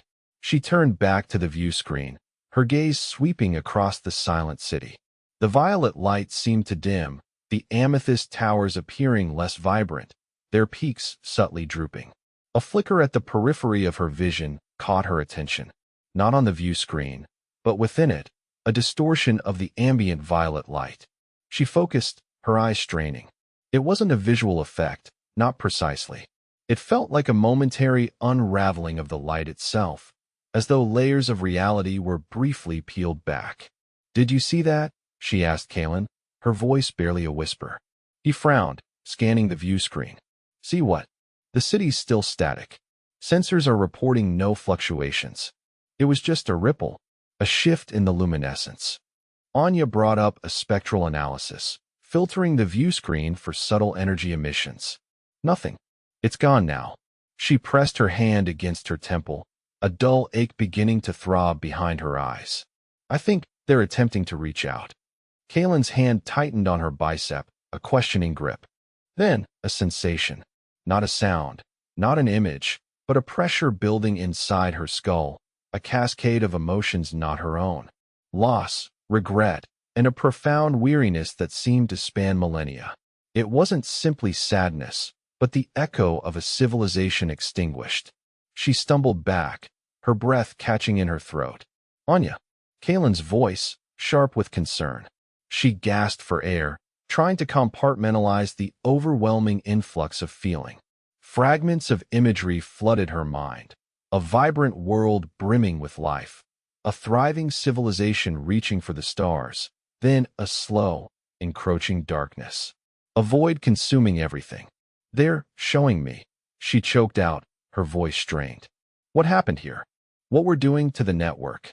The ache in her head intensified. "We're not discovering, Kalen. We're severing connections. We're unmaking something ancient." Kalen's gaze locked onto hers, his expression a mixture of disbelief and growing understanding. He didn't speak, didn't interrupt the flow of her words. He braced her, his hands firm on her arms, offering physical support as the weight of the Ethel's sorrow threatened to overwhelm her. The ship's low thrum, once a reassuring constant, now pulsed with a mournful resonance, a sympathetic vibration echoing the silent grief of the Xylos city. The violet light on the view screen flickered again, a brief, desperate plea for recognition. Kalen's gaze locked onto hers, his expression a mixture of disbelief and growing understanding. He didn't interrupt, didn't offer empty reassurance. He simply held her steady, a silent anchor against the storm raging within her mind. The ship's subtle vibration, previously a comforting constant, now pulsed with a mournful resonance mirroring the sorrow she'd felt emanating from the Xylos city. "And I think," Anya Volkov said slowly, her voice strained, "that we're the cause of their grief." The amethyst towers of the Ethel city shimmered on the view screen, their graceful curves seeming to slump, burdened by an invisible weight. The Daedalus vibrated, not with the expected mechanical rhythm, but with a deeper, bone-conducting resonance that amplified the alien sorrow. Kalen's brow furrowed, his gaze tracking hers as she studied the cityscape. "Awareness isn't merely detection, Kalen," Anya said, her voice raspy, the words tight in her throat. "It's recognition. They recognized something in our approach, something that triggered this response." She touched a control, bringing up preliminary sensor data. Their shields aren't actively defending. They're receding, collapsing inward, not from attack, but from exhaustion. A clipped voice cut through the quiet hum of the Daedalus. "Fascinating, though hardly relevant. Does this structure offer any practical yield? Director Morian stood at the rear of the bridge, his face illuminated by the console's glow. He hadn't acknowledged her distress, hadn't offered a word of concern. His gaze remained fixed on the crystalline lattice, assessing its potential. Anya forced herself to meet his stare. It's not a resource to be plundered, Director. It's a repository of history, a monument to a fallen civilization. Morian's lips thinned. Sentiment is a luxury we can't afford, Doctor. Humanity needs energy. Resources. This structure radiates power. We intend to assess it. Assess, not dismantle. Anya countered, her voice rising slightly.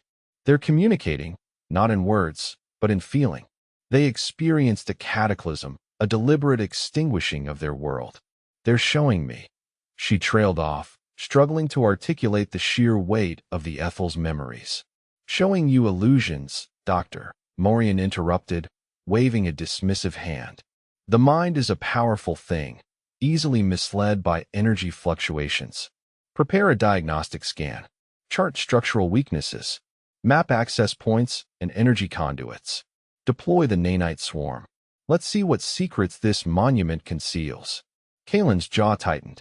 Sir, with respect, we lack established protocols for interacting with a potentially sentient structure.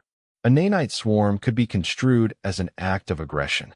Aggression is a tool, Reese, Morian said smoothly. One humanity has employed successfully throughout its expansion. If they are sentient, they'll adapt. Evolve. Life always finds a way. We merely accelerate the process. A wave of nausea washed over Anya. Morian didn't see a lost civilization, a potential ally. He saw only a challenge, an obstacle, a source of power. The crystalline structure on the view screen pulsed with increasing urgency, the internal light fracturing into a chaotic dance. It felt threatened.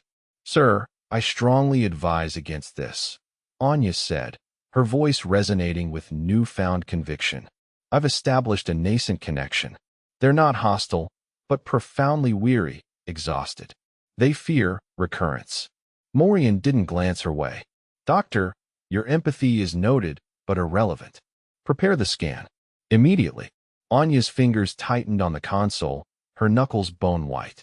She began configuring the sensors, prioritizing a detailed analysis of the shield's composition, looking for any harmonic resonance. The Ethel's presence swelled, pressing against her mind, not as images, but as raw emotional weight. She saw flashes, vibrant forests, impossible architecture, and then an abrupt, consuming darkness. A silent scream echoed within her. She met Kalen's gaze, her eyes pleading. He understood. He felt it, too. Morian was on the verge of repeating a devastating mistake. Director, she murmured, her voice tight. The shield signature is unstable. It's dissipating, not failing, dissolving. It's as if it's no longer meant to block anything. The energy readings flickered, not spiking, but dimming, as if the structure was exhaling. Morian barely glanced at the data. A final defense easily bypassed. Prepare to initiate the nanite dispersal sequence. He turned to a communications officer. Open a channel to the engineering teams. I want the swarm ready for deployment in T-minus 5 minutes. Anya's breath hitched. 5 minutes. Not enough time. She needed to demonstrate what she was sensing, to convey the sheer scale of the loss the Ethel had suffered. But Morian was locked on his course. Director, please, Anya pleaded, her voice barely a whisper. This isn't just a source of energy. It's a record. A warning. Morian finally turned to face her, his expression devoid of empathy. Doctor, you've allowed your sentiment to cloud your judgment. We are explorers, pioneers. Humanity's destiny lies among the stars. We cannot allow the ghosts of the past to dictate our future. He paused, his gaze hardening. Begin the scan, Doctor. Anya initiated the scan, but subtly altered the parameters, focusing on passive data collection, prioritizing structural mapping over active probing. It would take longer, but it was all she could do. I'm initiating the scan, Director, she reported, keeping her voice level. But I recommend we allow the data to fully compile before considering any invasive procedures. Morian's gaze didn't soften. A delay of convenience, Doctor. I trust this won't become a habit. I'm prioritizing thoroughness, sir. Anya replied, her fingers flying across the console. The scan began, bathing the crystalline structure in a gentle wash of energy. She watched the data stream, searching for something, anything, to validate her understanding. A pattern emerged within the scan, not a signal, but a distortion in the background radiation, a complex interplay of geometric shapes resolving on her console. They weren't data points, but felt like impressions. A wave of profound sadness, interwoven with an intricate, alien beauty, washed over her. She closed her eyes, momentarily overwhelmed, the ship's vibration a palpable ache in her chest. Then, the vibration shifted. It wasn't simply echoing the Ethel's sorrow now. It was responding. A delicate counter-resonance, a fragile harmony attempting to build within the Daedalus, resonating with her own emotional state, amplifying her fear and desperation. It felt as if the ship itself was trying to speak, to warn Morian. The sensation wasn't merely felt within her mind. It was radiating outwards, causing a prickling sensation on her skin and a tightening in her chest. A palpable ache in her chest. Anya fought to regain control, her breath ragged. The Daedalus didn't simply vibrate now. The subtle harmonic shift intensified, a complex layering beneath the familiar low thrum of the fold drive. It wasn't an echo of the Ethel's sorrow anymore, but a sympathetic resonance, almost as if the ship's structure itself was flexing in response to the alien grief. The prickling sensation on her skin intensified, spreading across her arms and neck. Doctor, Morian's voice, sharp and demanding, cut through the resonance, though the sound felt strangely filtered, as if traveling through water. Report. What are you seeing? Anya forced her eyes open, focusing on the cascading geometric patterns blooming across the console. They weren't simply visuals. They were a language, bypassing logical interpretation and speaking directly to her emotional center. It's complex, sir. The signal isn't electromagnetic. It's a structured stream, but unlike any data format I've encountered. It's not attempting decryption. It's presenting itself directly. Presenting? Morian stepped closer, his gaze fixed on the view screen, his usual composure fracturing slightly. Impossible. Our firewalls. It's not breaching the firewalls, sir, Kalen interjected, his hand now firmly on Anya's shoulder, a grounding weight. It's navigating around them. It's elegantly avoiding detection. Anya nodded, her fingers flying across the console, attempting to isolate and categorize the signal without disrupting its flow. As she did, the geometric patterns intensified, resolving into something more concrete. Not technology, but architectural forms. A city constructed from shimmering, translucent crystal, bathed in the dying ember glow of a red giant star. It's a visual representation, sir, Anya explained, her voice strained. A recording. A chronicle of a civilization. Morian's skepticism was evident. A civilization? Predating the first bloom. The images shifted, the crystalline city fracturing, lines of stress spiderwebbing across its perfect surfaces. The once vibrant structures began to collapse inward, dissolving into dust. A wave of despair, far more intense than before, crashed over Anya, stealing the air from her lungs. She saw beings of pure light, their forms flickering and fading, their voices, not audible, but felt, echoing with a sorrow that spanned millennia. They didn't fall to war or plague, sir, Anya said, her voice barely a whisper, her fingers trembling against the cool metal of the console. Something extinguished their star, and with it, their world. Morian's expression hardened, his jaw tight. An astronomical event. A natural disaster. Kalen's gaze remained fixed on the complex energy readings scrolling across a secondary display. The anomaly that consumed their star, it wasn't random. The energy signature doesn't match any known stellar collapse event. It was focused, deliberate. Anya, working feverishly, confirmed Kalen's assessment. The energy signature was unlike anything she'd ever encountered, a precise, calculated expenditure of power, leaving no room for chance. A chilling realization dawned. "Director," she said, her voice gaining strength. They weren't simply victims of circumstance. They were targeted. The images within the signal coalesced, revealing a network of similar crystalline structures scattered across the galaxy, each one a perfect replica of the fallen city, each one now dark and silent. A desperate, galaxy-spanning archive. They seeded the galaxy with these structures. Anya continued, her fingers now moving with frantic precision, a repository of their history, a warning, and a plea. Morian's gaze swept across the view screen, finally acknowledging the sheer scale of what they'd discovered. His voice, when he spoke, was stripped of its earlier authority. A plea for what? Anya closed her eyes, allowing the final, fragmented images to flood her mind. A single crystalline being extending a hand, not in aggression, but an offering. An invitation to understand, to learn, to avoid their fate.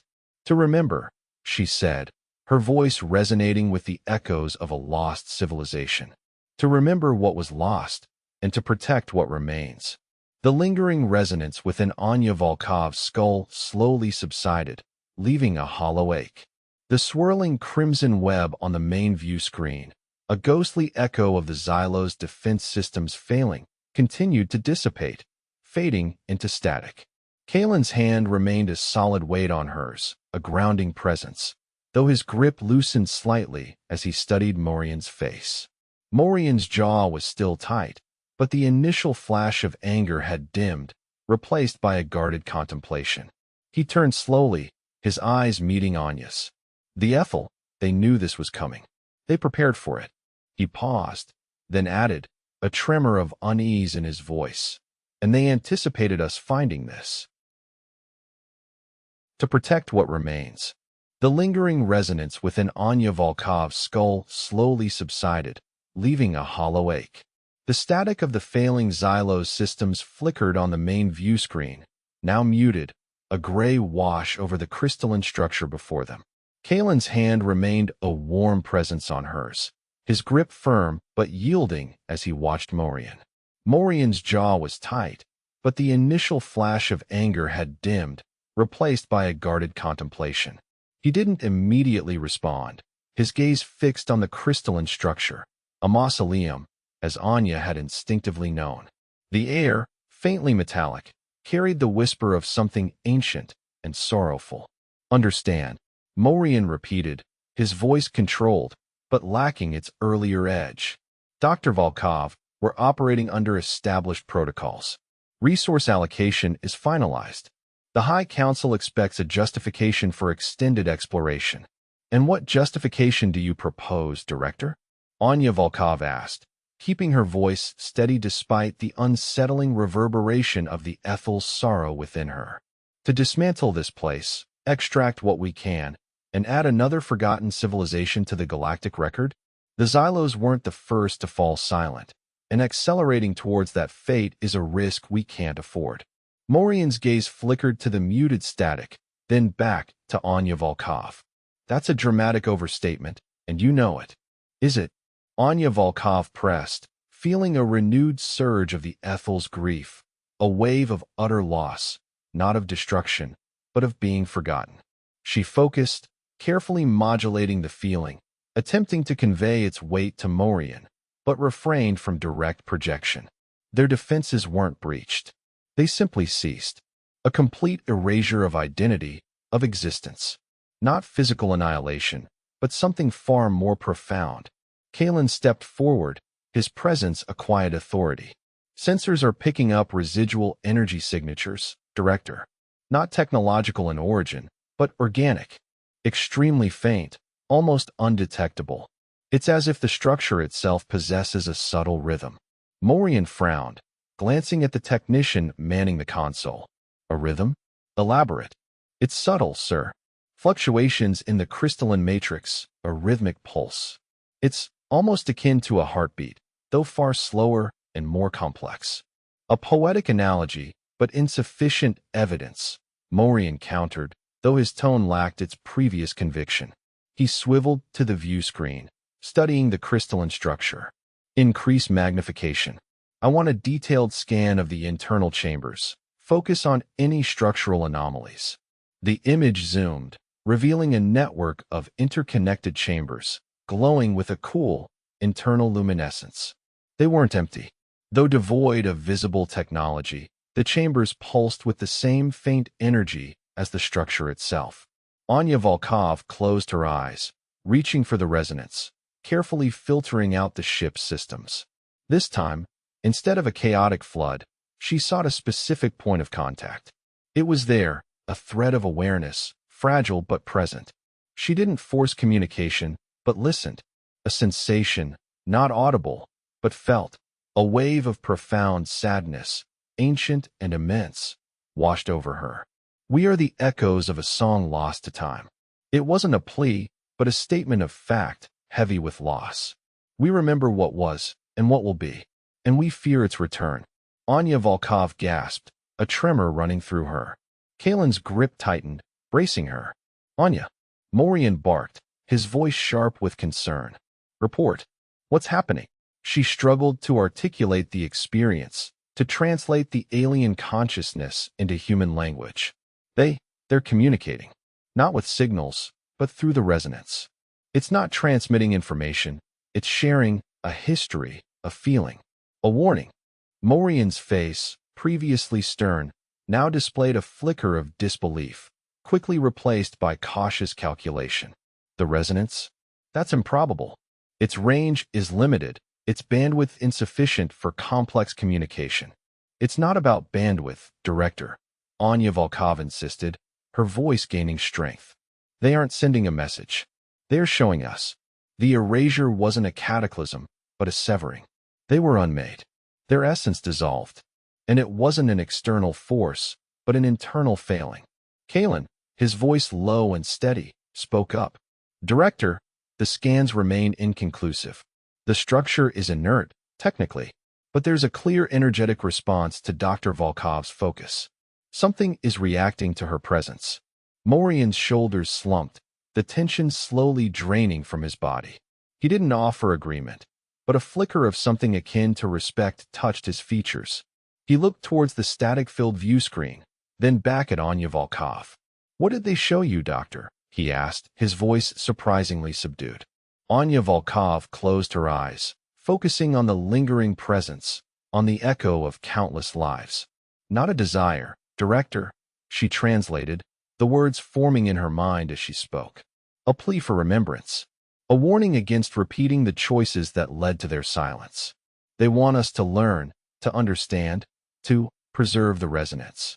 A fragile hope blossomed within her, delicate as a nebula. She met Morian's gaze, bracing for resistance. But this time, she sensed not opposition, but a reluctant curiosity. Perhaps, just perhaps, they could forge a different path. A path of understanding, not exploitation. A path of respect, not dominion. The technician subtly adjusted the display, overriding the tactical data. Instead of readings, a mosaic of faces emerged. Elder Lyra's luminescence, the Vorith negotiator's scarred chitin, the Zizi-Glord representative's iridescent swirl, and the Xylos emissary's obsidian planes. Each face, once a distant contact, now radiated a quiet dignity, united in silent contemplation. Morian's gaze drifted to the assembled images, a thoughtful expression settling on his face. The low hum of the ship's engines, previously unnoticed, now seemed to mirror the rhythmic pulse detected within the crystalline structure. Morian's gaze drifted to the assembled images, a thoughtful expression settling on his face. The low hum of the ship's engines, previously unnoticed, now seemed to mirror the rhythmic pulse detected within the crystalline structure. He turned, a question forming on his lips, but before he could voice it, the subtle vibration that had permeated the Daedalus intensified. It wasn't a mechanical tremor, but something felt, a pressure against Anya Volkov's skin, a prickling at the base of her skull. The holographic faces of the galactic delegates flickered, their serene expressions momentarily distorted by static. Lyra's luminescence dimmed. The Vorith negotiator's chitin seemed to lose its luster, and the ZZ-Glorg representative's swirling form fragmented. Even the normally impassive Xylos emissary's obsidian planes fractured, revealing glimpses of shifting, internal light. Report. Morian barked, his composure momentarily broken. Sir, the energy readings are spiking. A technician called out, her voice tight with concern. It's not coming from the crystalline structure anymore. It's emanating from beyond the Veil Nebula. A focused beam directed at us. Anya Volkov braced herself, gripping the console as the ship shuddered subtly. The hum deepened, becoming a resonant thrum that vibrated through the deck plating. It wasn't painful, but overwhelming, like standing too close to a colossal organ. The feeling wasn't localized to her anymore. She saw Kalen Reese instinctively reach for a support, his jaw clenched. Magnify the signal source, Morian ordered, his voice regaining its steel. The main view screen cleared, resolving into a distorted image of the Veil Nebula, a swirling cloud of cosmic dust and gas, previously thought barren. But now, within the nebula's depths, a structure was coalescing, not built, but forming, as if assembled from the very fabric of space. It wasn't crystalline, like the structure they'd discovered, but organic, flowing, a vast network of bioluminescent tendrils stretching across light years. What is that? Kalen breathed, his usual pragmatism momentarily lost. I don't know, Anya Volkov said, her mind racing. The structure pulsed with the same energy signature as the Ethel, but it was different. Rawer, more chaotic. It's as if they're answering the Ethel, or reacting to us discovering them. The Xylos emissary emitted a rapid series of clicks, its obsidian planes rotating slowly. A pattern, it translated, its voice laced with a rare note of urgency. A warning. The Keepers awaken. Grakner, the ZZ-Glorg representative, pulsed with a slow, mournful chime. The silence is broken. The echoes return. Morian's eyes narrowed, his gaze fixed on the unfolding spectacle. Keepers? Echoes? What are they talking about? He turned to Anya, his voice demanding. Volkov, you've been studying the Ethel. Explain this. Anya Volkov shook her head, her mind struggling to process the information. I don't fully understand. But the Ethel weren't the first. This structure, these keepers, they predate even the Ethel. They are a presence woven into the very structure of the cosmic web. And we've just disturbed their sleep. The resonant thrum intensified, and for the first time, Anya felt not curiosity, but a chilling sense of dread. Morian's gaze narrowed, his hand already reaching for a tactical display. Volkov, you've been studying the Ethel. Explain this. Anya Volkov shook her head, her mind struggling to process the information. I don't fully understand. But the Ethel weren't the first. This structure, these keepers, they predate even the Ethel. They are a presence woven into the very structure of the cosmic web. And we've just disturbed their sleep. The resonant thrum intensified, and for the first time, Anya felt not curiosity, but a chilling sense of dread. The vibration now ran through the deck plating, a physical tremor that rattled the bridge's instruments. Overhead lights flickered, threatening to extinguish. Anya braced herself against the console, her knuckles white. The source wasn't mechanical, it was fundamental. Like the ship itself was responding to a pressure in the space-time around them. What's happening to the systems? Kalen asked, his voice laced with concern as he scanned the readouts. Localized energy fluctuations, Lyra reported, her fingers flying across the console. Nothing critical, but it's interfering with long-range sensors. It's like something is actively suppressing them. On the main view screen, the static coalesced, resolving into a fractured, geometric pattern. Not random noise, but a structure, complex, layered, and impossibly ancient. Anya felt a pull, a strange compulsion to understand the pattern, to decipher the language it represented. Magnify and stabilize, Morian ordered, his voice clipped. And someone get a diagnostic on the resonance dampeners. They should be compensating for this. As the image sharpened, The geometric shapes began to shift, aligning and rearranging themselves. They weren't merely visual. Anya felt them within her mind, not as images, but as concepts, as emotions. A vastness of time, a sense of immense power, and an overwhelming sorrow. It's not a signal, Director, Anya said, her voice strained. It's an echo, a residual imprint. We're not receiving a transmission, we're witnessing a reverberation from the past. The view screen pulsed with a pale, ethereal light, bathing the bridge in an otherworldly glow. The patterns solidified, forming a holographic projection of a world unlike any Anya had ever seen. Colossal crystalline structures rose from a crimson desert, their surfaces intricately carved with symbols that seemed to shift and writhe before her eyes. The sky above was a swirling vortex of purple and black. Xylos Prime, Kalen breathed, recognizing the planet from the preliminary scans. Before the atmospheric collapse, Anya closed her eyes, overwhelmed by the emotions flooding her mind. The sorrow was profound, but mixed with something else, a deep, abiding sense of regret. A civilization lost, not to cataclysm, but to something far more subtle, more insidious. The projection flickered, focusing on a single crystalline tower. Anya saw beings within it, not biological, but constructs of pure energy, their forms fluid and ever-changing. They were engaged in a ritual, manipulating the very fabric of space-time. They weren't destroyed, Director, Anya said, her voice barely a whisper. They transcended. They reshaped themselves, integrated with the cosmic web. They became the structure. The resonance peaked, and Anya experienced a sudden, jarring jolt of understanding. The Keepers hadn't simply built the crystalline structures. They were the structures. They existed not as individuals, but as a collective consciousness, woven into the very fabric of reality. And their sleep wasn't passive, but a state of profound contemplation, of waiting. The projection vanished, replaced by static. The resonance began to subside, leaving Anya trembling and exhausted. Morian stared at the blank screen, his expression unreadable. A memory, you say? He finally asked, his voice dangerously soft. Of what exactly? Report, he demanded. They didn't send a message, Director, Anya said, her voice regaining strength. They showed us a memory. The residual tremor from the Xylosian transmission still resonated faintly through the Daedalus, a ghost vibration against the soles of Anya's feet.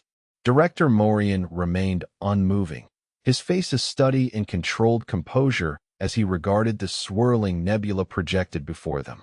The amethyst and gold patterns shifted, but held no immediate clues. A memory, Morian echoed, his voice measured. And what did this memory reveal, Volkov? Beyond the obvious devastation of Xylos Prime, Anya straightened, pushing past the lingering sorrow. A history, Director. Not of warfare, but of cultivation. The Xylosians weren't conquered. They chose to relinquish their world, to become part of something larger. She glanced at Kalen Reese, who nodded in confirmation. Chosen. Morian's eyebrow rose skeptically. A convenient narrative for a vanquished species. It wasn't a surrender, sir, Kalen interjected. The memory depicted a symbiosis. The Xylosians integrated their consciousness into a network, a planetary mind, overseen by something else. The Ethel. Morian tapped a command on his console. And this something else is proving remarkably adept at influencing events, wouldn't you say? The Vorith's sudden change of heart. This passive acceptance of our presence. It's unsettling. Anya moved to the viewport, her fingers tracing the cold serum steel. The resonance isn't manipulation, Director. It's amplification. The Ethel aren't forcing anything. They're revealing potential. They showed the Xylosians a path, and they're doing the same for the Vorith. Potential for what, Volkov? Morian pressed, his gaze unwavering. Universal harmony? Or our obsolescence? I don't know, sir, Anya admitted, her voice honest. But I believe understanding their motives is crucial. Regarding the Hermes probe, I've requested a dedicated spectral analysis. The disruption could be natural, but we need to rule out interference. Secondary sensors allocated. Morian conceded, a flicker of acknowledgement in his eyes. Reese, any updates on the Vorth fleet? Still holding position at the outer edge of the system, Director. No aggressive maneuvers. Their energy signatures remain subdued. Almost expectant. Kalen paused, then added, "It's like they're waiting for something to happen." Anya's attention shifted, a nascent awareness prickling at the back of her mind. A subtle shift in the ambient energy on the bridge, barely perceptible, but undeniably present. It wasn't electrical or magnetic. It felt organic. "There's something else," she murmured, her gaze sweeping the nebula projection. A localized anomaly.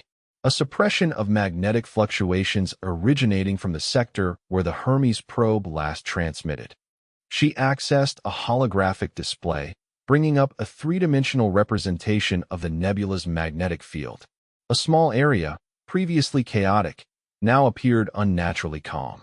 It's as if the nebula itself is shielding something. Reese leaned closer, examining the display. Interesting. A dampening field. Purposeful, not random. Morian's jaw tightened. Could it be the Ethel? Possibly, sir. But the signature is different. More refined. It feels deliberate and subtly protective. Morian's eyes narrowed. Protective of what?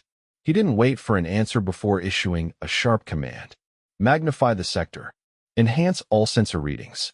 I want to know what's concealed within that stillness. The ship's low hum deepened, responding to the increased power draw. The nebula's swirling colors intensified, bathing the bridge in an ethereal glow. Anya felt a rising tension, a prickling sensation on her skin. The air thrummed with potential and a growing sense of unease. The nebula's swirling colors intensified, bathing the bridge in an ethereal glow. Anya felt a rising tension, a prickling sensation on her skin. The air thrummed with potential and a growing sense of unease. Director Morian hadn't moved from his command chair, his gaze unwavering on the expanding chromatic display. "Report," he demanded, his voice a low current beneath the ship's subtle vibration. "Sensors are still analyzing, Director," Kalen replied, fingers dancing over his console. "Energy signature is layered. Not a single emission, but a complex interplay of frequencies. It's contained, almost shielded, within the nebula's structure." He paused, a furrow forming on his brow, like a dam holding back a flood. Anya pushed away from her own console, her attention snagged by a flicker on the long-range scanner, a distortion blossoming at the edge of the nebula, painted in shades of violet unlike anything she'd ever witnessed. It wasn't a vessel, not in the traditional sense. It resembled a tear in reality, an unraveling of space itself. "Sir, we have a new contact. Unidentified, and approaching at a significant fraction of light speed." Morian's eyes snapped to the new reading. Bearing 27 Mark 9. Velocity exceeding predicted full drive capabilities, Director. It isn't traveling through space. It's circumventing it. Kalen's voice held a thread of concern. A strange pressure built behind Anya's eyes, not painful, but intensely disorienting. It felt as if something was probing her mind, not with intent, but with recognition. She glanced back at the nebula, noticing a subtle shift in the violet hues, a mirroring of the approaching anomaly's energy signature. The ship's subtle vibration shifted in frequency, a resonating pulse that seemed to echo the distortion in the distance. "What are we looking at?" Morian pressed, his knuckles white as he gripped the arms of his chair. "I don't know," Anya admitted, her voice tight, "but it feels intentional. The Ethel didn't simply show us their history. They were illustrating a threat." "A threat? To whom?" Morian demanded, his impatience sharpening. Before Anya could formulate a response, the anomaly flared, unleashing a surge of violet energy that washed over the bridge. Systems flickered momentarily. Red alert klaxons blared, quickly silenced by Kalen's expert damage control. Shields shimmered into full operation, deflecting the brunt of the energy wave. Anya's vision swam, fractured by a cascade of impressions, not words, but fragmented scenes. Collapsed structures, a dying sun, a a silent, desperate plea radiating across eons. She understood now. It wasn't a warning. It was a memory, a record of a civilization extinguished. "Director," she said, her voice strained. The Ethel weren't merely observers. They were wardens. And whatever is approaching, it's what they were defending against. She met Morian's gaze, her expression grave. "This isn't an encounter. It's an engagement. And whatever is approaching, it's what they were defending against." Anya Volkov turned to Director Morian, her expression grim. "This isn't an encounter. It's an engagement." His jaw was a tight line, his eyes already scanning the tactical readouts flooding the bridge displays. The low thrum of the Daedalus persisted, a subtle vibration now less a reassurance than a tautness in the air. "Magnify the anomaly," Morian ordered, his voice clipped, not looking at Anya. "Bypass standard filters. I want a full spectral analysis." Chin's fingers danced across his console. "Sir, initial scans are anomalous. The energy signature isn't directional. It's collapsing inward, almost imploding. Long-range sensors are heavily suppressed, sir. It's actively masking its presence." Anya Volkov closed her eyes briefly, focusing on the echo of the Ethel's memory. The sorrow remained, a dull ache behind her temples, but now layered with a distinct sense of weariness. It wasn't a predatory energy, but a profound exhaustion.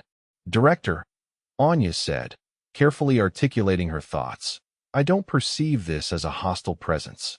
The dominant sensation is one of immense age and profound loss." Morian's gaze flicked to her, a flicker of annoyance crossing his face.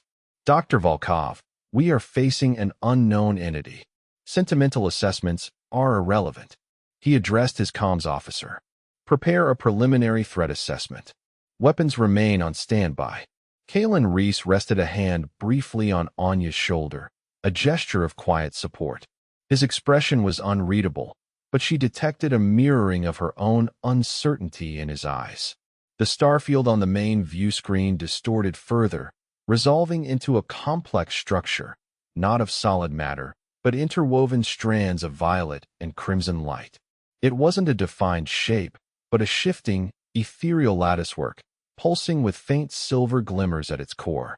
"Sir," Chin reported, his voice tight, "the anomaly is stabilizing. A localized gravitational field is developing, minimal, but detectable." Anya's mind raced, piecing together fragments of the Ethel's transmitted memories. This wasn't a random encounter. The sorrow wasn't undirected. It was a specific resonance, a signature. "Director," she said, her voice gaining urgency, "I'm detecting a complex harmonic structure within the energy signature. It's not a weapon. It's a communication attempt, a fragmented signal, but I believe it's a language of energy." Morian's lips thinned. "A language? You're speculating, Doctor." "Sir, the harmonic pattern aligns with the Ethel's resonance matrix. Damaged, weakened, but recognizable. I can discern elements of distress. An appeal, not an attack." Anya stepped closer to the console, ignoring Morian's scrutiny. If this entity is what the Ethel were protecting against, aggressive action could be disastrous. "Anya, that is enough." Morian's tone brooked no argument. "I will not jeopardize the Daedalus based on conjecture." "It's not conjecture, sir. It's a reasoned conclusion derived from the data. Lowering shields wouldn't be weakness. It would be a signal of intent, an acknowledgement of peaceful contact." Anya held his gaze, her resolve firm. Before Morian could respond, Anya bypassed the safety protocols, rerouting power from the shields to the long-range communication array. The emitters flickered and dimmed, leaving only a minimal energy barrier. The entity's luminous form pulsed, its internal lights intensifying, the silver glimmers flaring brighter. A single strand of violet energy extended towards the Daedalus, not as a threat, but a hesitant, reaching tendril. A wave of profound exhaustion swept over Anya, but with it came clarity. This entity wasn't an aggressor, but a survivor, a relic of a conflict stretching back millennia, carrying within its structure the echoes of a lost world. And Anya understood, with a growing dread, that the Ethel hadn't simply guarded against this arrival. They had anticipated it. They had waited for humanity to arrive, to make a choice.